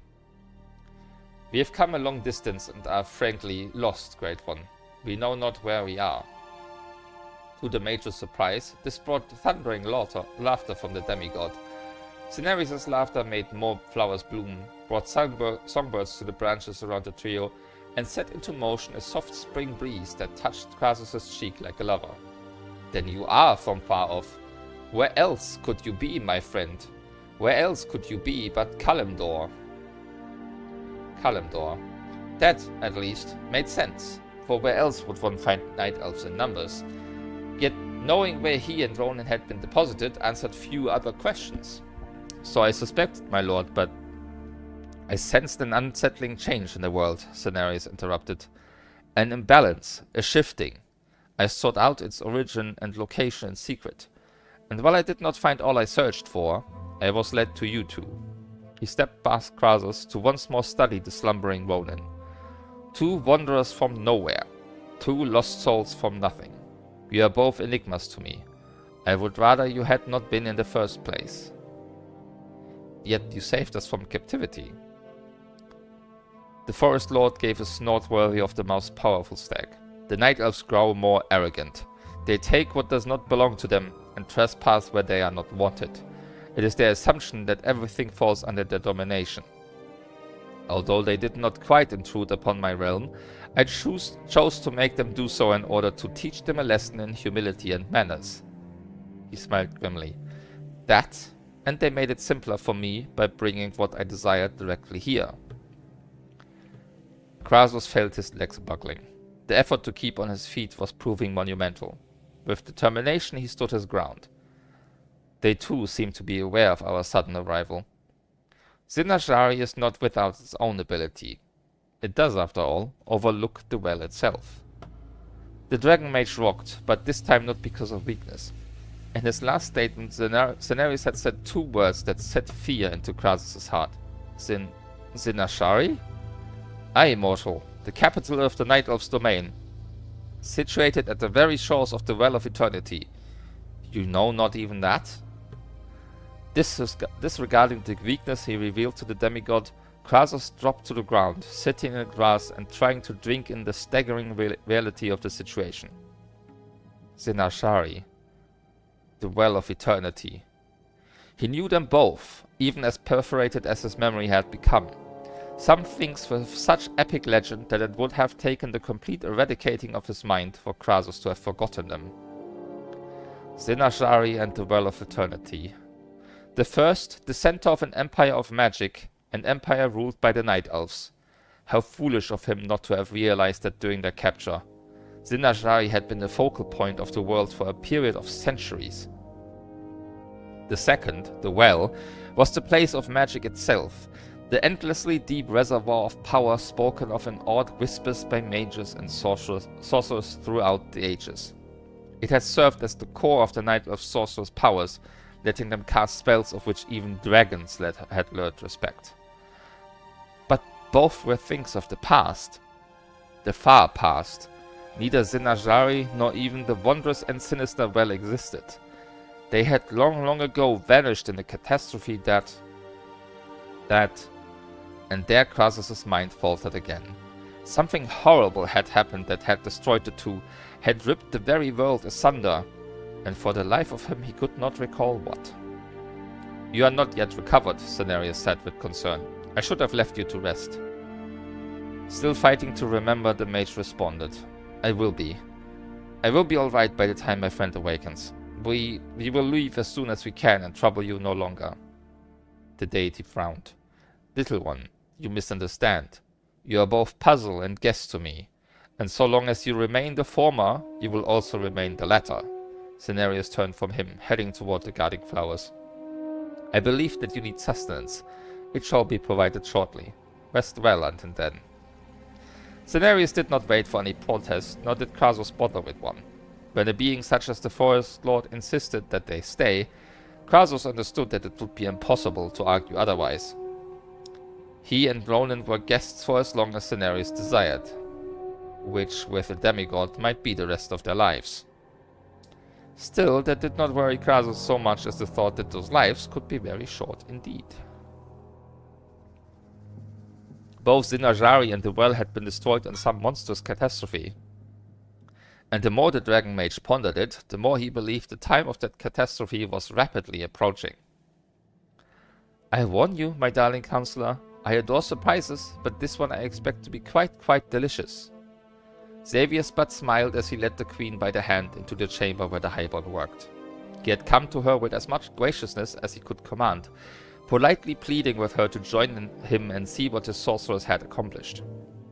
Counselor knew that Azara had expected something quite miraculous, and she would not be disappointed, even if it was not what the ruler of the Night Elves had in mind.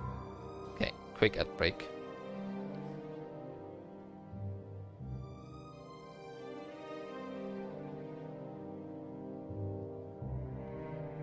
Just quickly going through that.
Alright, ad break over. The guards knelt as they entered. Although their expressions were the same as always, like Xavier's, they too had been touched. Everyone now in the chamber understood, save for Azara. For her, it would be only a moment more before the revelation. She eyed the swirling maelstrom within the pattern, her tone dripping with disappointment. It looks no different. You must see it up close, Light of 1,000 Moons. Then you'll understand what we've achieved. Azara frowned. She had come without her attendants at his request, and perhaps she now regretted that. Nevertheless, Azara was queen, and it behooved her to show that, even alone, she was in command of any situation. With graceful strides, Azara stepped up to the very edge of the pattern.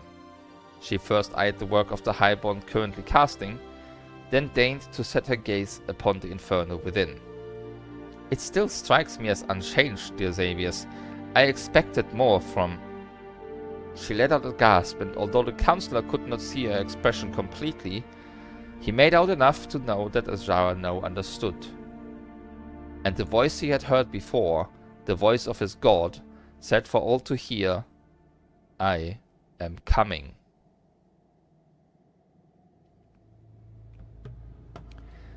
Alright. Chapter 8. The ritual of the high moon had been completed, and now Tyrande had time for herself. Elune expected dedication from her priestesses, but she did not demand that they give to her every waking moment. The Mother Moon was a kind, loving mistress, which had been what first drew the Night Elf to her temple. In joining, Tyrande found some peace to her apprehension to her inner conflicts. But one conflict would not leave her heart. Times had altered matters between her, Malfurion, and Illidan. They were no longer youthful companions. The simplicities of their childhoods had given way to the complexities of adult relationships. Her feelings for both of them had changed, and she knew that they too felt differently about her. The competition between the brothers had always been a friendly one, but of late it had intensified in a manner Tyrande did not appreciate. Now it seemed that they battled each other, as if vying for some prize. Tyrande understood, even if they did not, that she was the prize. While the novice priestess felt flattered, she did not want either of them hurt. Yet Tyrande would be the one who would hurt at least one brother, for she knew in her heart that when it came time to choose her life mate, it would be either Illidan or Malfurion. Dressed in the silver hooded gown of a novice priestess, Tyrande hurried silently along the high marble halls of the temple. Above her, a magical fresco illustrated the heavens. A casual visitor might have even thought that no roof stood here, so perfect was the illusion. But only the grand chamber, where the rituals took place, was truly open to the sky. There, Elune visited in the form of moonbeams, gloriously touching her faithful as a mother did her beloved children. Past the looming, sculpted images of the goddess's earthly incarnations, those who had served in the past as high priestess, Tyrande finally strode across the vast marble floor of the foyer. Here, in intricate mosaic work, the formation of the world by Elune and the other gods was depicted. The Mother Moon, of course, illustrated most dominantly. With few exceptions, the gods were vague forms with shadowed faces, no mere flesh creature worthy of envisioning their true images. Only the demigods, children and assistants to their superiors, had definitive visages. One of those, of course, was Cenarius, said by many to be perhaps the child of the moon and the sun. Cenarius, of course, said nothing one way or another, but Tyrande liked to think that story the truth. Outside, the cool night air soothed her some. Tyrande descended the white alabaster steps and joined the throngs. Many bowed their heads in deference to her position, while others politely made a path for her. There were advantages to being even an initiate of Elune, but at the moment Tyrande wished that she could have simply been herself to the world.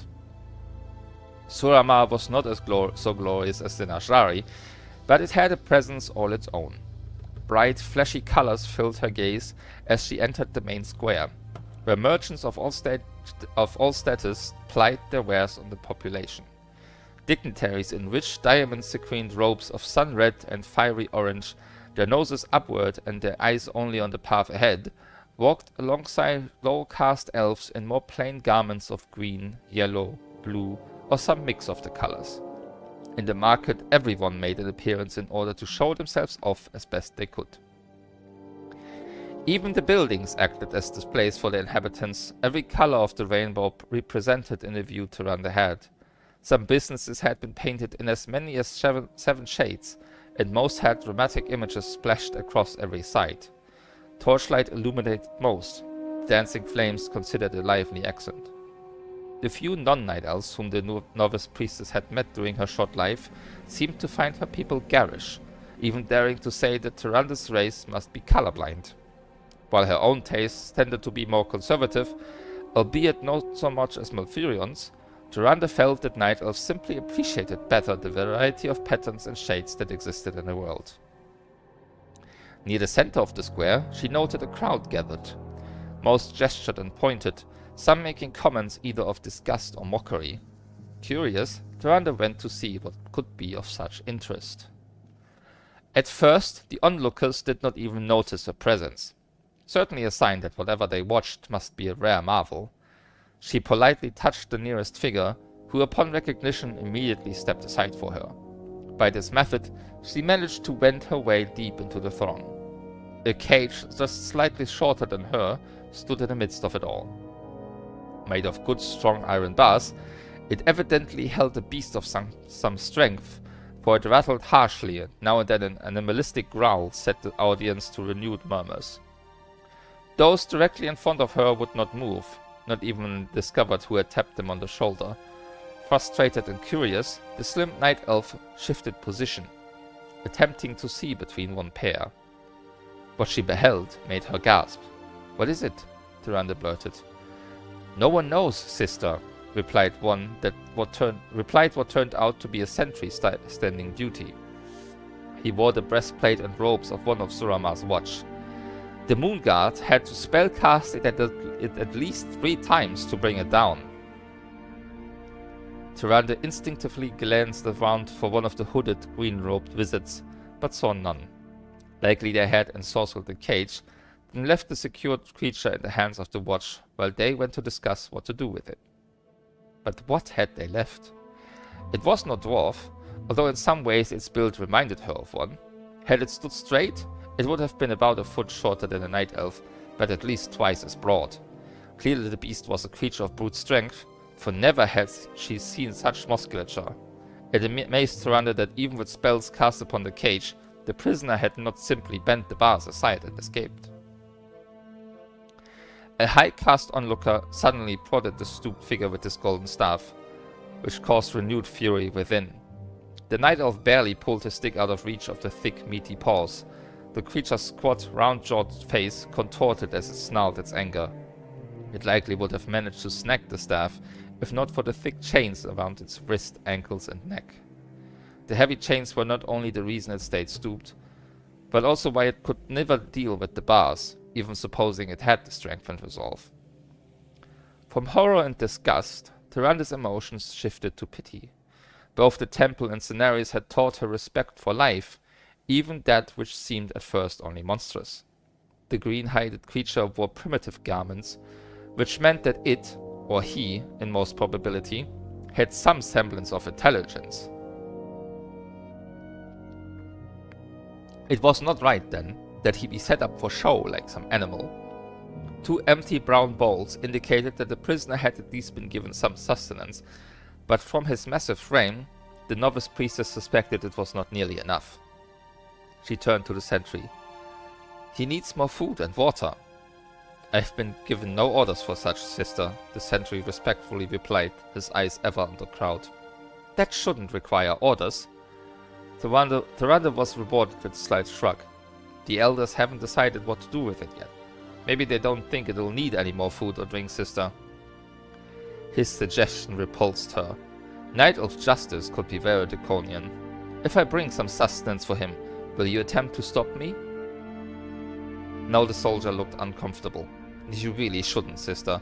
That beast's just as liable to tear your arm off and gnaw on that instead of whatever fare you bring. You would be wise to leave it alone." "I shall take my chances, sister." But before he could try to talk her out of it, Tyranda had already turned away. She had headed directly for the nearest food merchant, seeking a jug of water and a bowl of soup. The creature in the cage looked fairly carnivorous, so she also decided upon a bit of fresh meat. The proprietor refused to charge her, a benefit of her calling, so she gave him the blessing she knew he wanted, then thanked him and returned to the square. Apparently already bored, much of the crowd had dissipated by the time Tyranda reached the center. That, at least, made it easier for her to confront the prisoner. He glanced up as the novice priestess approached, at first clearly marking her as just one more jaded gawker. Only when he saw what Tyranda held did he take more interest. He sat up as best he could, considering to be his chains, deep-set eyes warily watching her under the thick, bushy brow. Tyranda judged him to be toward the latter half of his life, for his hair had grayed and his brutish visage bore the many marks and scars of a harsh existence. Just beyond what she calculated to be his reach, the young night elf hesitated. Out of the corner of her eye, Tyranda noted the sentry taking cautious interest in her actions. She understood that he would use his spear to gut the creature if it made any attempt to harm her. Tyranda hoped it would not come to that. It would be the most terrible of ironies if her intent to aid a suffering being led to its death. With grace and care she knelt before the bars.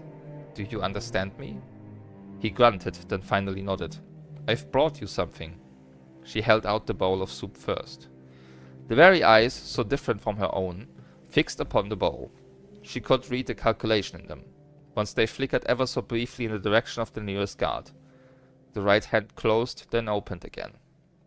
Slowly, ever so slowly, he stretched forth the hand.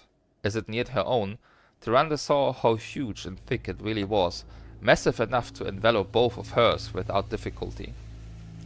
She pictured the strength inherent in it and almost pulled the offering back. Then, with a gentleness that surprised her, the prisoner took the bowl from her grasp, placing it securely in front of him and eyeing her expectantly. His acceptance made her smile, but he did not respond in kind. Slightly more at ease, Tyranda handed him next the meat, then lastly the jug of water. When he had all three safely tucked near, the green-skinned behemoth began to eat. He swallowed the contents of the bowl in one huge gulp, some of the brownish liquid spilling over his jaw. The piece of meat followed, thick, jagged yellow teeth ripping away at the raw flesh without hesitation. Tyrande swallowed, but did not otherwise show her discomfort at the prisoner's monstrous manners. Under such conditions, she might have acted little better than he. A few onlookers watched this activity as they might have a minstrel act, but Tyrande ignored them. She waited patiently as he continued to devour his meal. Away went every bit of meat on the bone, which the creature then broke in two and sucked on the marrow with such gusto that the remainder of the crowd, their fine sensibilities disturbed by the animalistic sight, finally left.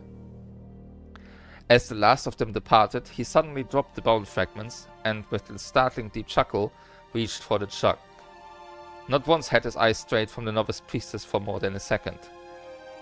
When the water was gone, he wiped his white mouth with his arms and grunted, "Good." To hear an actual word startled Tyrande, even though she had assumed earlier that if he understood, then he could also speak. It made her smile again and even risk leaning against the bars, an act that at first brought anxiety to the sentries. "Sister," cried one of the guards, "you shouldn't be so near. He'll do nothing," she quickly assured them.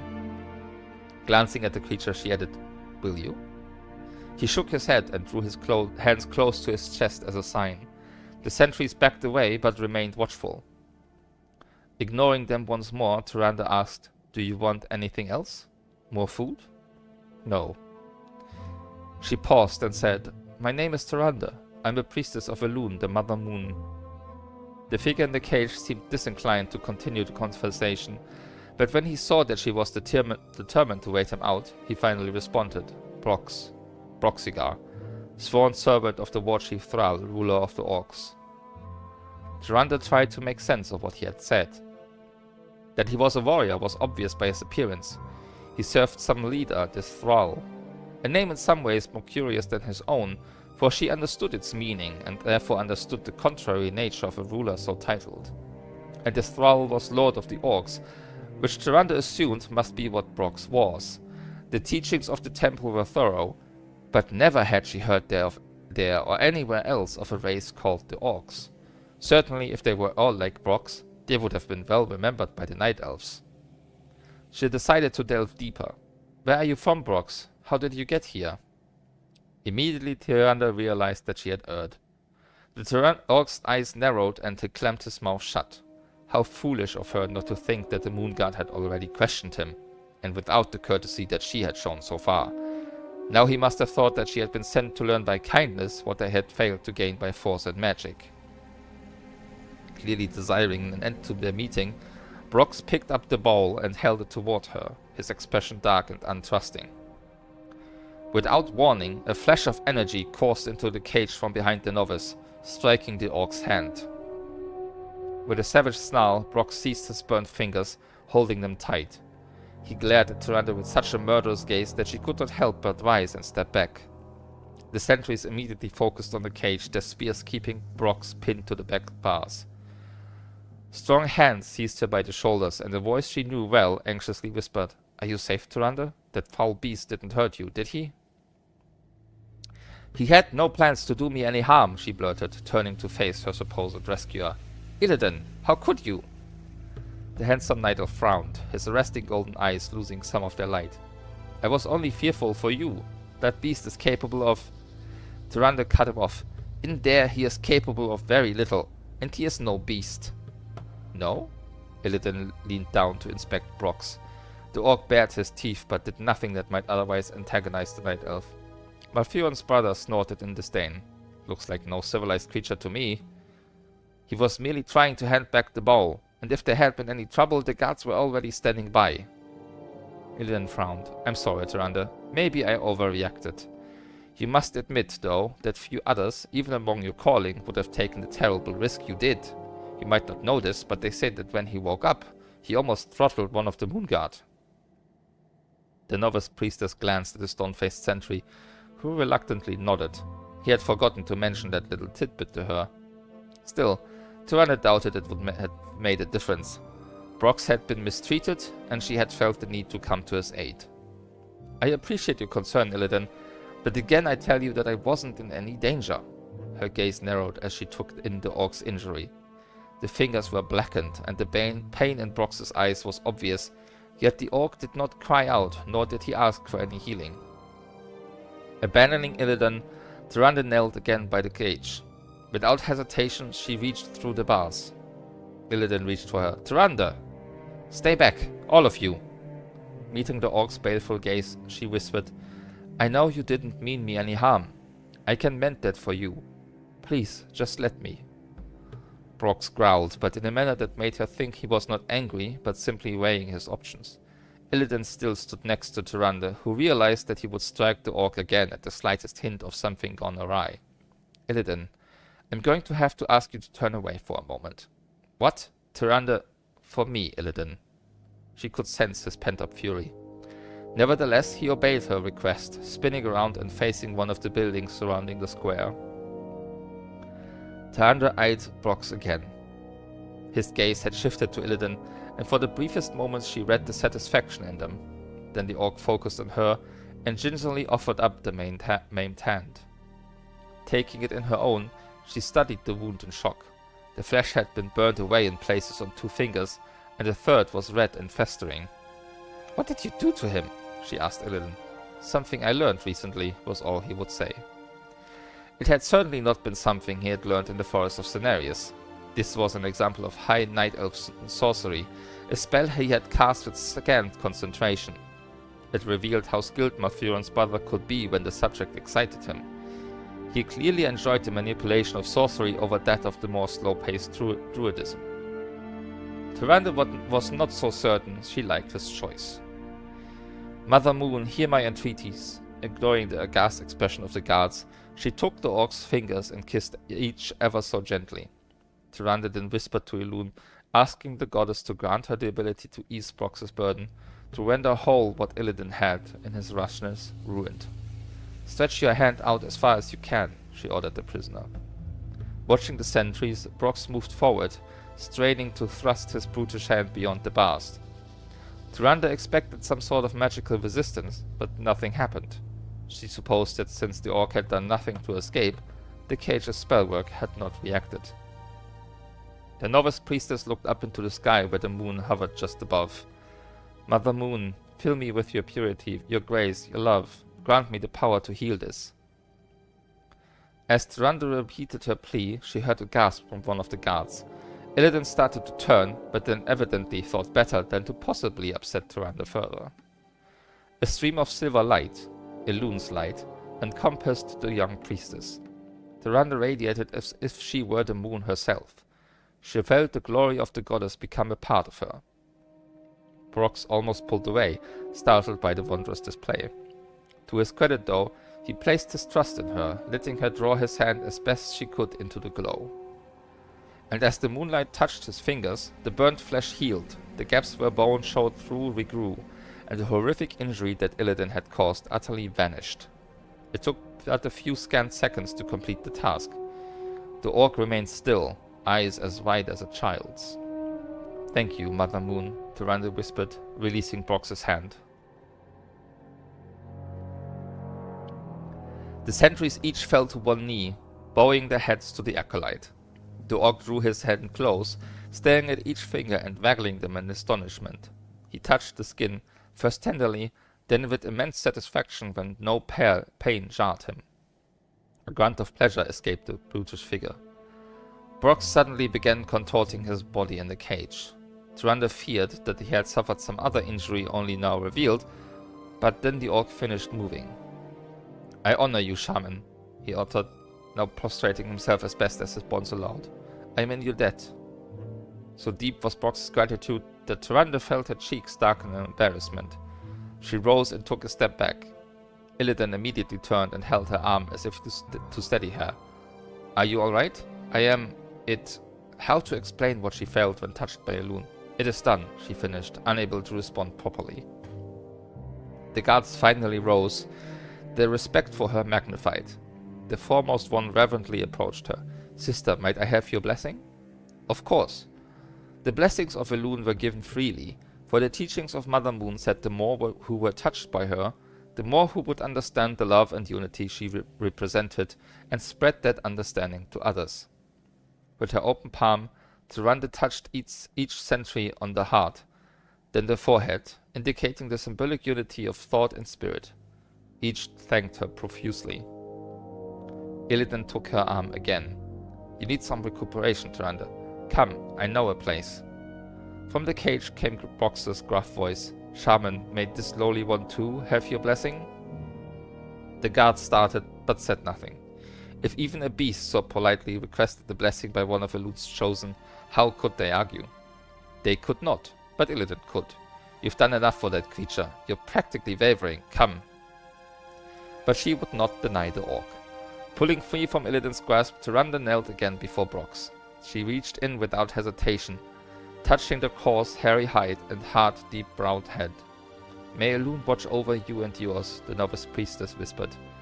May your axe-arm be strong, he returned. His peculiar response made her frown, but then she recalled what sort of life he must have lived. His wish for her was, in its own odd way, a wish for life and health. Thank you, she responded, smiling. As Tyrande rose, Illidan once more interjected himself into the situation. Now can we... All at once she felt wary. It was a good wariness, though, as if Tyrande had worked long and hard for her mistress and accomplished much in her name. She recalled suddenly how long it had been since she had slept. More than a day. Certainly the wisdom of Mother Moon dictated that she return to the temple and go to her bed. Please forgive me, Illidan, Tyrande murmured. I find myself tired. I would like to return to my sisters. You understand, don't you? His eyes narrowed momentarily, then calmed. Yes, that would probably be best. Shall I escort you back? There's no need. I'd like to walk alone anyway. Illidan said nothing, only bowing slightly in deference to her decision. She gave Brox one last smile. The orc nodded. Tyrande departed, feeling oddly refreshed in her mind, despite her physical exhaustion. When it was possible, she would speak with the High Priestess about Brox. Surely the temple would be able to do something for the outcast. Moonlight shone on the novice priestess as she walked. More and more Tyrande felt as if she had experienced something this night that would forever change her. Surely her interaction with the orc had been the design of Elune. She could hardly wait to talk to her High Priestess. Illidan watched Tyrande walk away without so much as a second glance at him. He knew her mind well enough to understand that she still dwelt in the moment of her service for her goddess, that drowned out any other influence, including him. Tyrande. He had hoped to speak with her of his feelings, but that chance had been ruined. Illidan had waited for hours, watching the temple surreptitiously for her appearance. Knowing that it would not look good for him if he joined her the moment she stepped out, he had waited in the background, intent on pretending to just happen by. Then she had discovered the creature the Moon God had captured, and all his well-thought plans went awry. Now, not only had he lost his opportunity, but he had embarrassed himself in front of her, been made to look the villain, and all because of a thing like that. Before he could stop himself, words tumbled silently out of his mouth, and his right hand flexed tightly. There was a shout from the direction of the cage. He quickly glanced toward it. The cage flared brightly, but not with the silver light of the moon. Instead, a furious red aura surrounded the cell, as if trying to devour it, and its occupant. The foul creature inside roared in obvious pain. The guards, meanwhile, moved about in clear confusion. Illidan quickly muttered the counterwords. The aura faded away. The prisoner ceased his cries. With no one watching him, the young night elf swiftly vanished from the scene. He had let his anger get the best of him and lashed out at the most obvious target. Illidan was grateful that the guards had not realized the truth and that the Tyrande had already left the square, missing his moment of rage. He was also thankful for those of the Moon Guard who had cast the magical barrier surrounding the cage, for it was only those protective spells that had prevented the creature inside from being slain. And that's chapter 8. Just in time for an ad break to happen. Alright. Probably go back to the north area. We can kill a bunch of these there.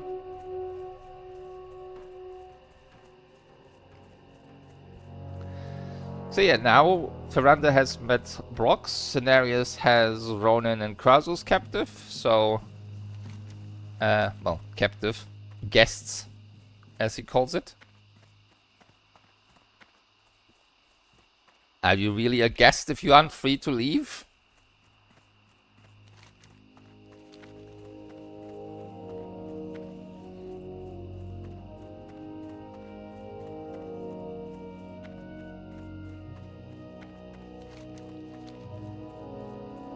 And also Krasus is having issues.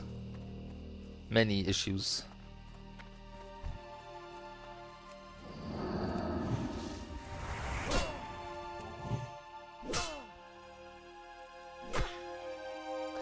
And something is talking to those night elves from whatever spell they're weaving. Doesn't sound ominous at all.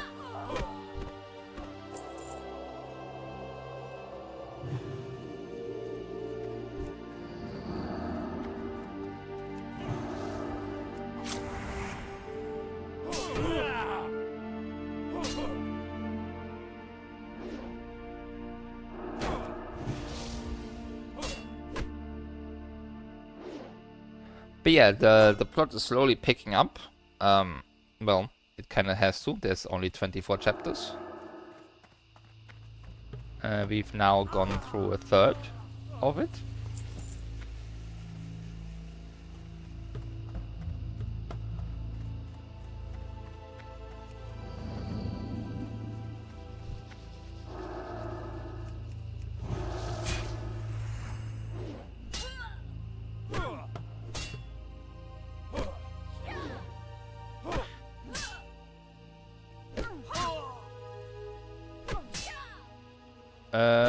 It is actually 200, a little bit, almost 250.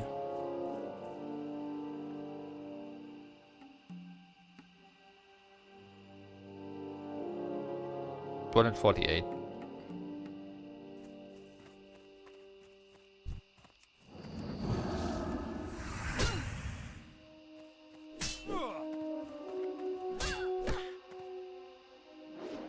Can you stop moving?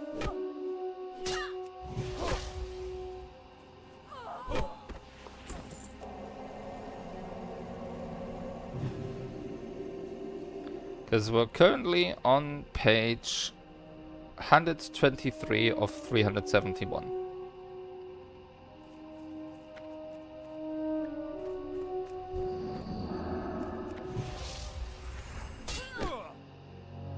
I guess we're technically on 124 because I just have to switch page to get to chapter 9.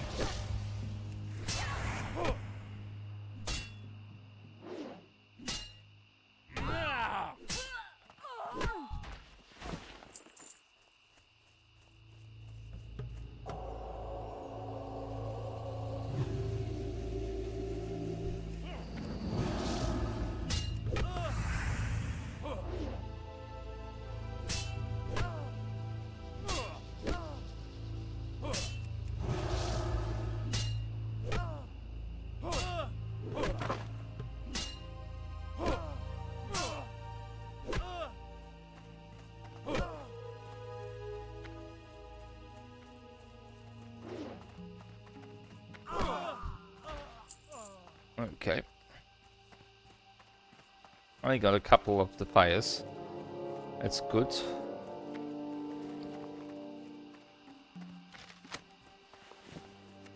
Three of the bandanas. Only 12 to go.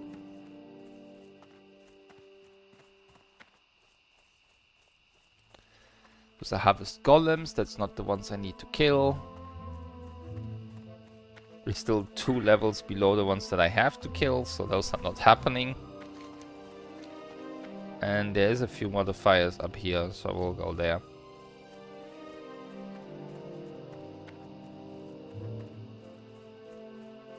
There was also a Gnolo 2 up there.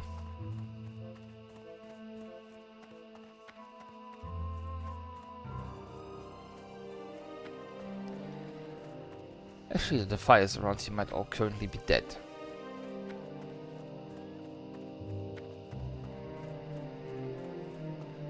Yeah, because there's people in there. Alright, let's go a bit further north and see if we can find any gnolls. Oh, there's the fire's over there. Let's kill you.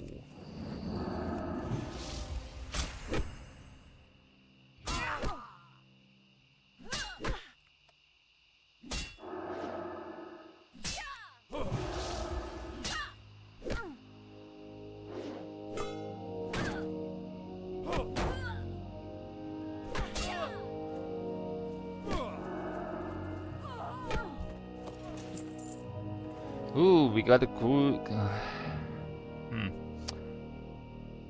I might be able to learn axes.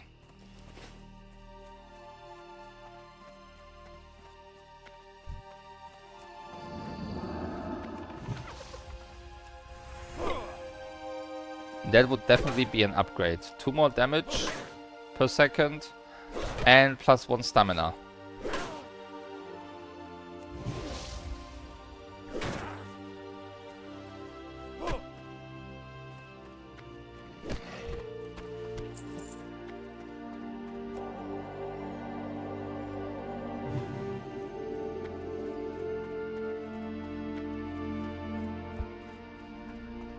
I'm definitely not dealing with that camp of 4.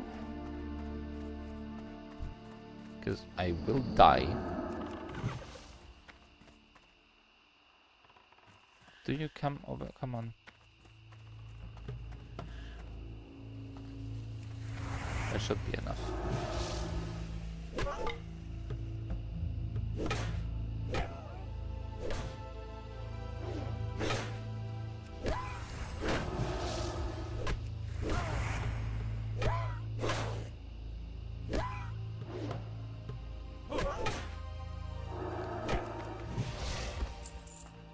Oof. Didn't get anything, but at least I didn't pull all of them. Because that would have been bad.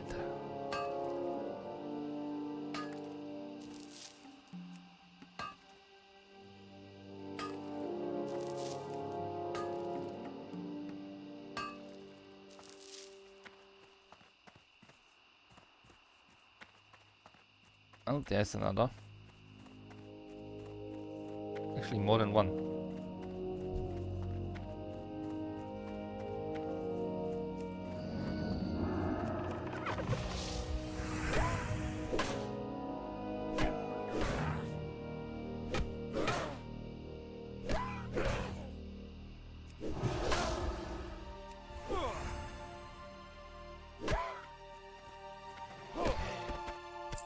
Okay.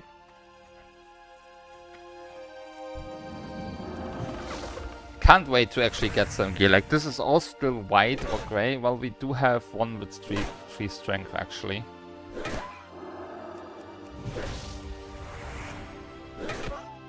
But the rest is all bad. I am in the process of dying.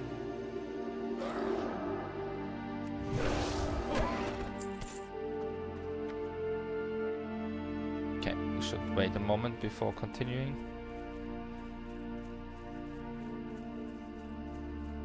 For both my health and my mana to recover.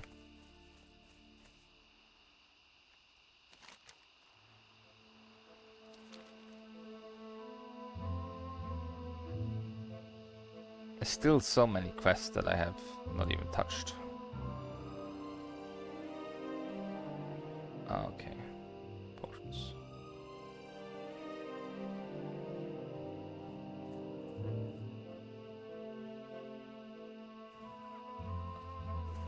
Oh, more than enough mana to continue.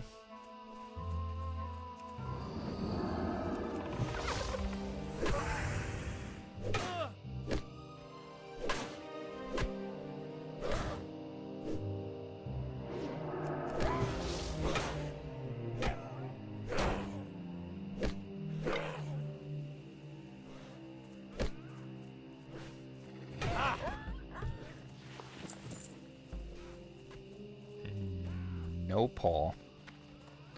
I can clearly see 4 paws on the model.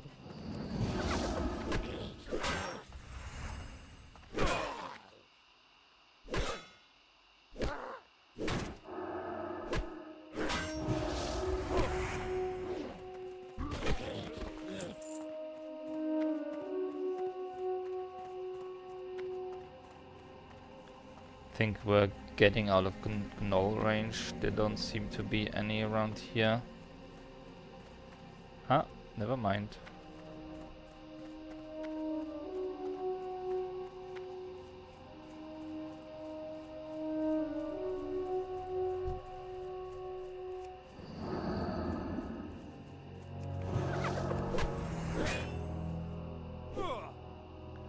We're even going down a little level.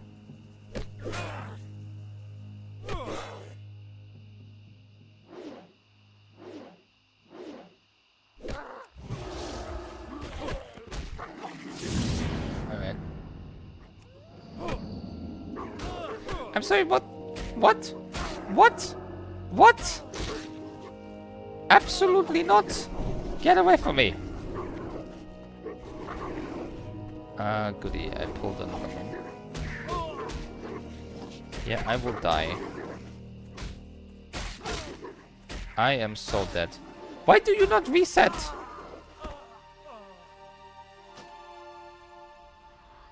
The fuck?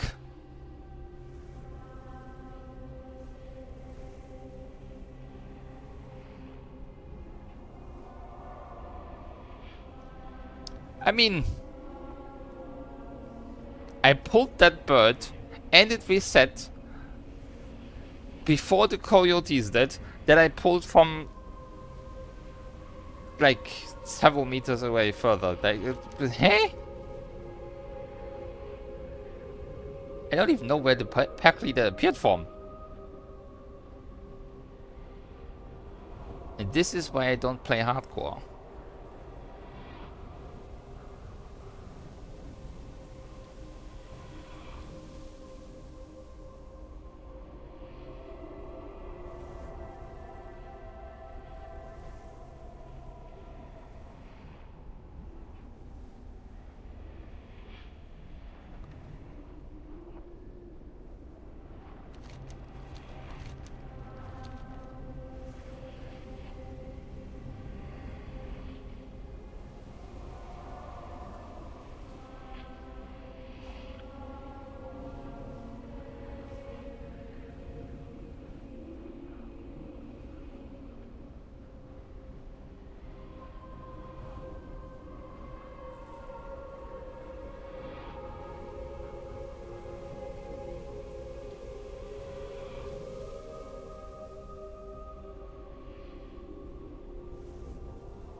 Alright, let me collect the loot from that gnoll. If I can remember where he was.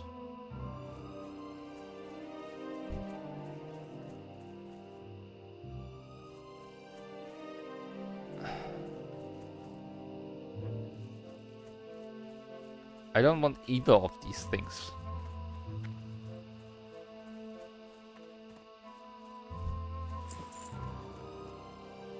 No paw.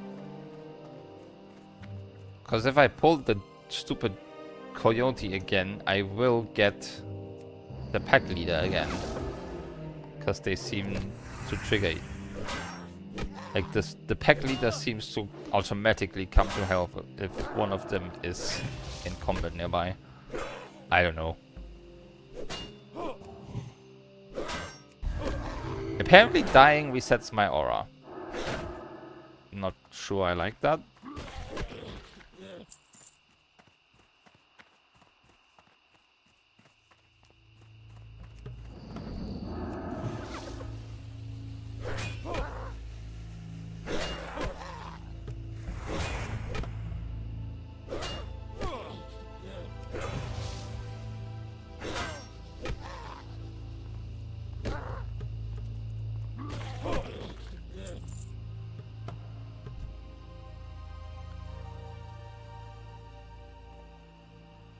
I don't want any of those anymore. I'm out. Continue a bit more this way and see if we can find anything else that I need. Monsters here are an okay level.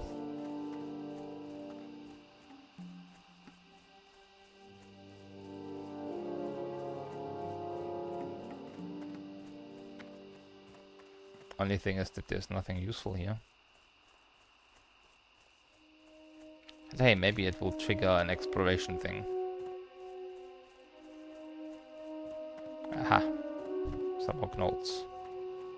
These are higher level again.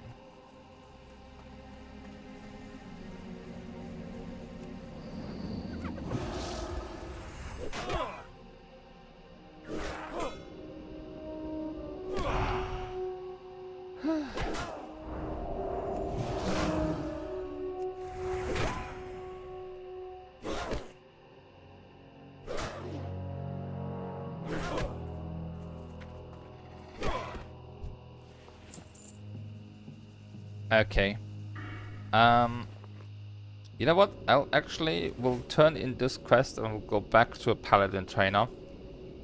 And then we might stop for today. Mostly because I'm a little tired. So only like an hour and a half of gameplay instead. But that's fine.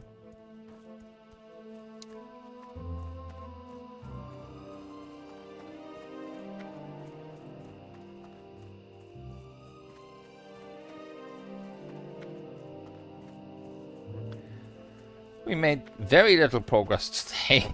Hello. See you around. You look like you're in a hurry. Well, then you came to the right place. See you later. You've got to get this note to Stormwind? That's not a problem. You can take one of my griffins. Safe travels. For a small fee, you can take a griffin to Stormwind, so you can deliver the Lewis's note to Osric. You won't get there faster any other way. If that sounds acceptable, then just speak to me again when you're ready for the ride. I'll charge you a little, but trust me, it will be worth it. Have a good one. How are you? See you around.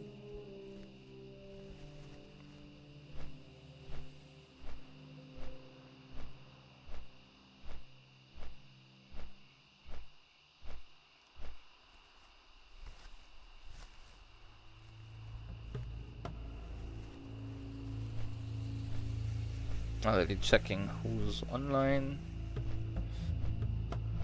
Oh, we can go to Knabble again. He's in a new zone. He's finished Nagrand, I think.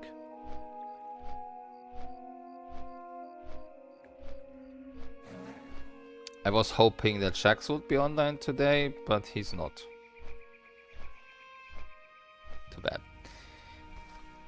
He talked about being online each day last stream or something, and then he's not. Okay, well, I guess.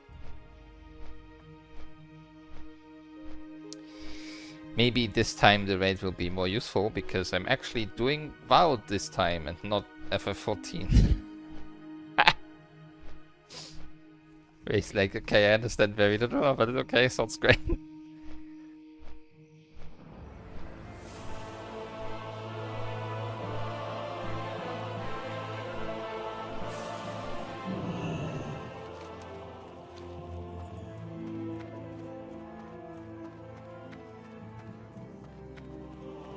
But yeah, I've checked, by the way.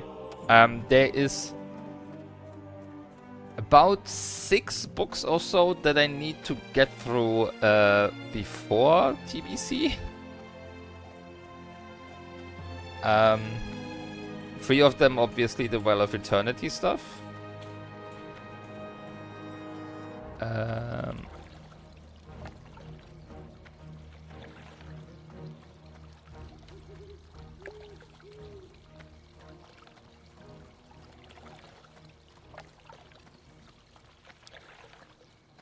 And we are basically doing them in release order right now. So, well, there is a little thing, like a short story or something. I think that has about 100 pages or something. 128. That comes after Last Guardian, before this, Well of Eternity.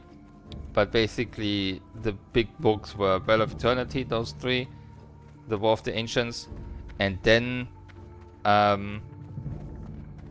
is a few more, actually like 3 or 4 books, until we get to a book that plays after TBC.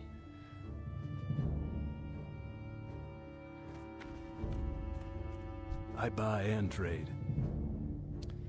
Have a good one. You've been traveling, yeah? Have you been anywhere interesting?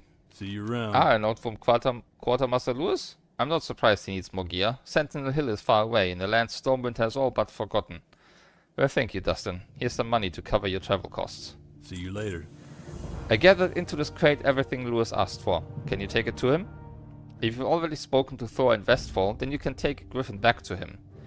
Dunga Longdrink is our Griffin Master over in the trade district. Speak with Dunga, then get this crate to Lewis as fast as you can. We don't want our fighting men and women in Westfall to go without fresh equipment. For the Alliance. Yeah. We will take a quick stop by the cathedral and find a paladin trainer. Because I leveled up. So maybe I can get some new skill or ability that will help be stronger. Also, I need to find a weapon master. I should be able to ask a guard for that. It's probably around here somewhere. You know if there were any guards? There we go. No, that's not a guard. That's just another named NPC. Cool. Because I want to check if I can learn axe. I think I can. I'm pretty sure paladins can use axes. Because then I could use this one, which will at least like more damage and give me a little bit of extra health. Might be good. Right, here we have some guards. King's honor, friend. Weapons trainer. Go with honor, friend. Yeah, okay, that's over there. That's on the way.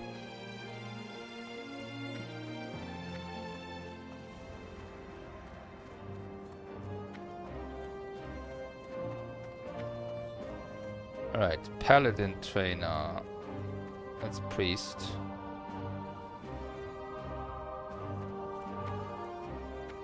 Priest. Paladin. There we go.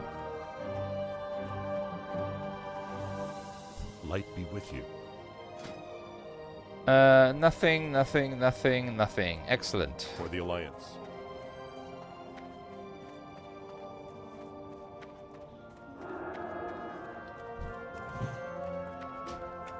I need equip. I need stuff. This. That's... Yeah, that's not happening. Maybe at some point, but no, not right now.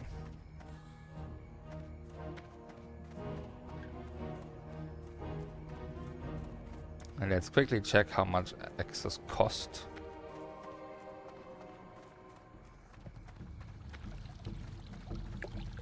And then I need to level up that again, because I don't have access right now, so they start at 1. I do actually also have, as paladin, or as human, you get 5 more. So usually, right now, no, it should be that. Maybe it doesn't show there. I don't know. Here, What can I weapons do for trainer. Like some weapons training. I cannot learn axes.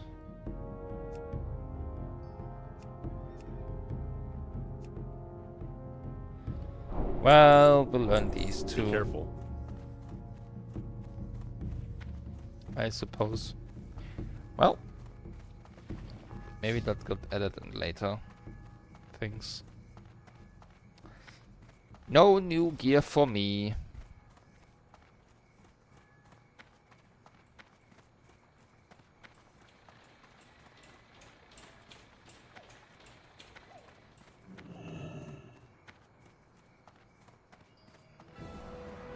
help?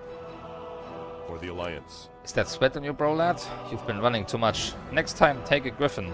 Go with honor, friend. A crate for Westfall, eh? Have you been to Westfall before? If so, then it's no problem, my friend. I have plenty of griffins trained to fly that route. Light bless you. The Griffin Master in Westfall is Thor. If you've spoken to him before, then you can take one of my griffins to him. That's a good lesson to know. Griffins are always trained to fly to the capital city, but they'll only take you to a remote Griffin Master after you've already been there. You've already been to Thor, so just speak with me again when you're ready to take a Griffin to Westfall. Once there, you can deliver Osric's crate to Quartermaster Lewis. Go with honor, friend. Greetings. Okay. Be We'll careful. fly back. It said that's like a full 10% of the bar, so that's at least something. We're gonna be at like 40% of the level after this.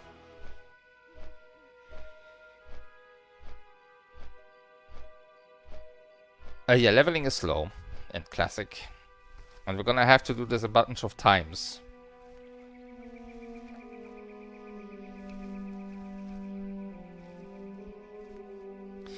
But I mean, for stuff like I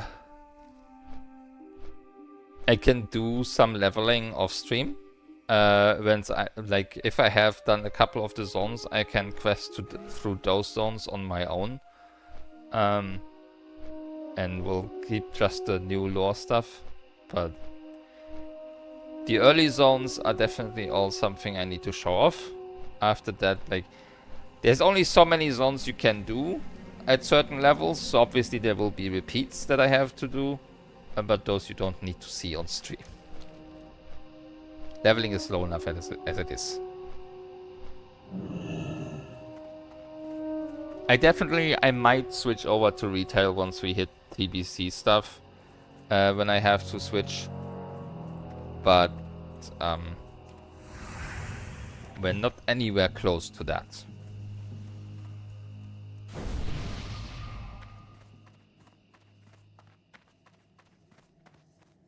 Good day to you.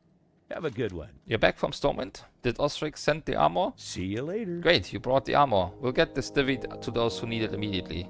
Thank you, Dustin. Your efforts have been a great help to us, and now that you're no stranger to griffins, I hope you'll come and lend your aid to Sentinel Hill often. See you around. Alright. Hey there. I can certainly sell you some things right now, like this.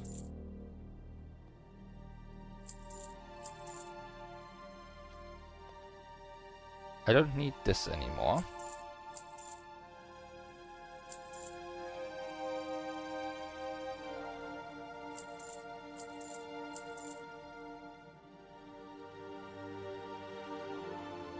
I'll keep that.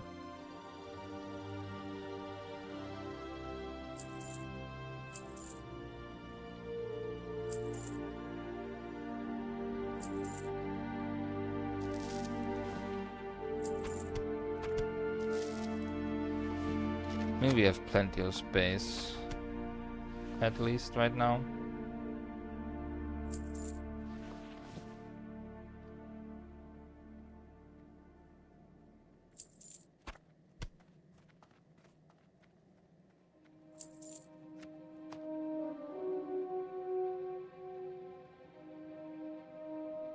Yeah, we'll keep all of those for now. Safe travels. Alright, let's go to the inn. And rest there, so I get rested XP for next time.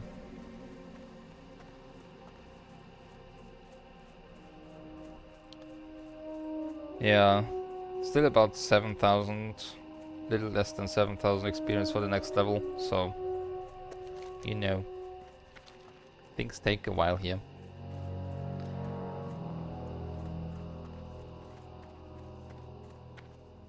Alright, so,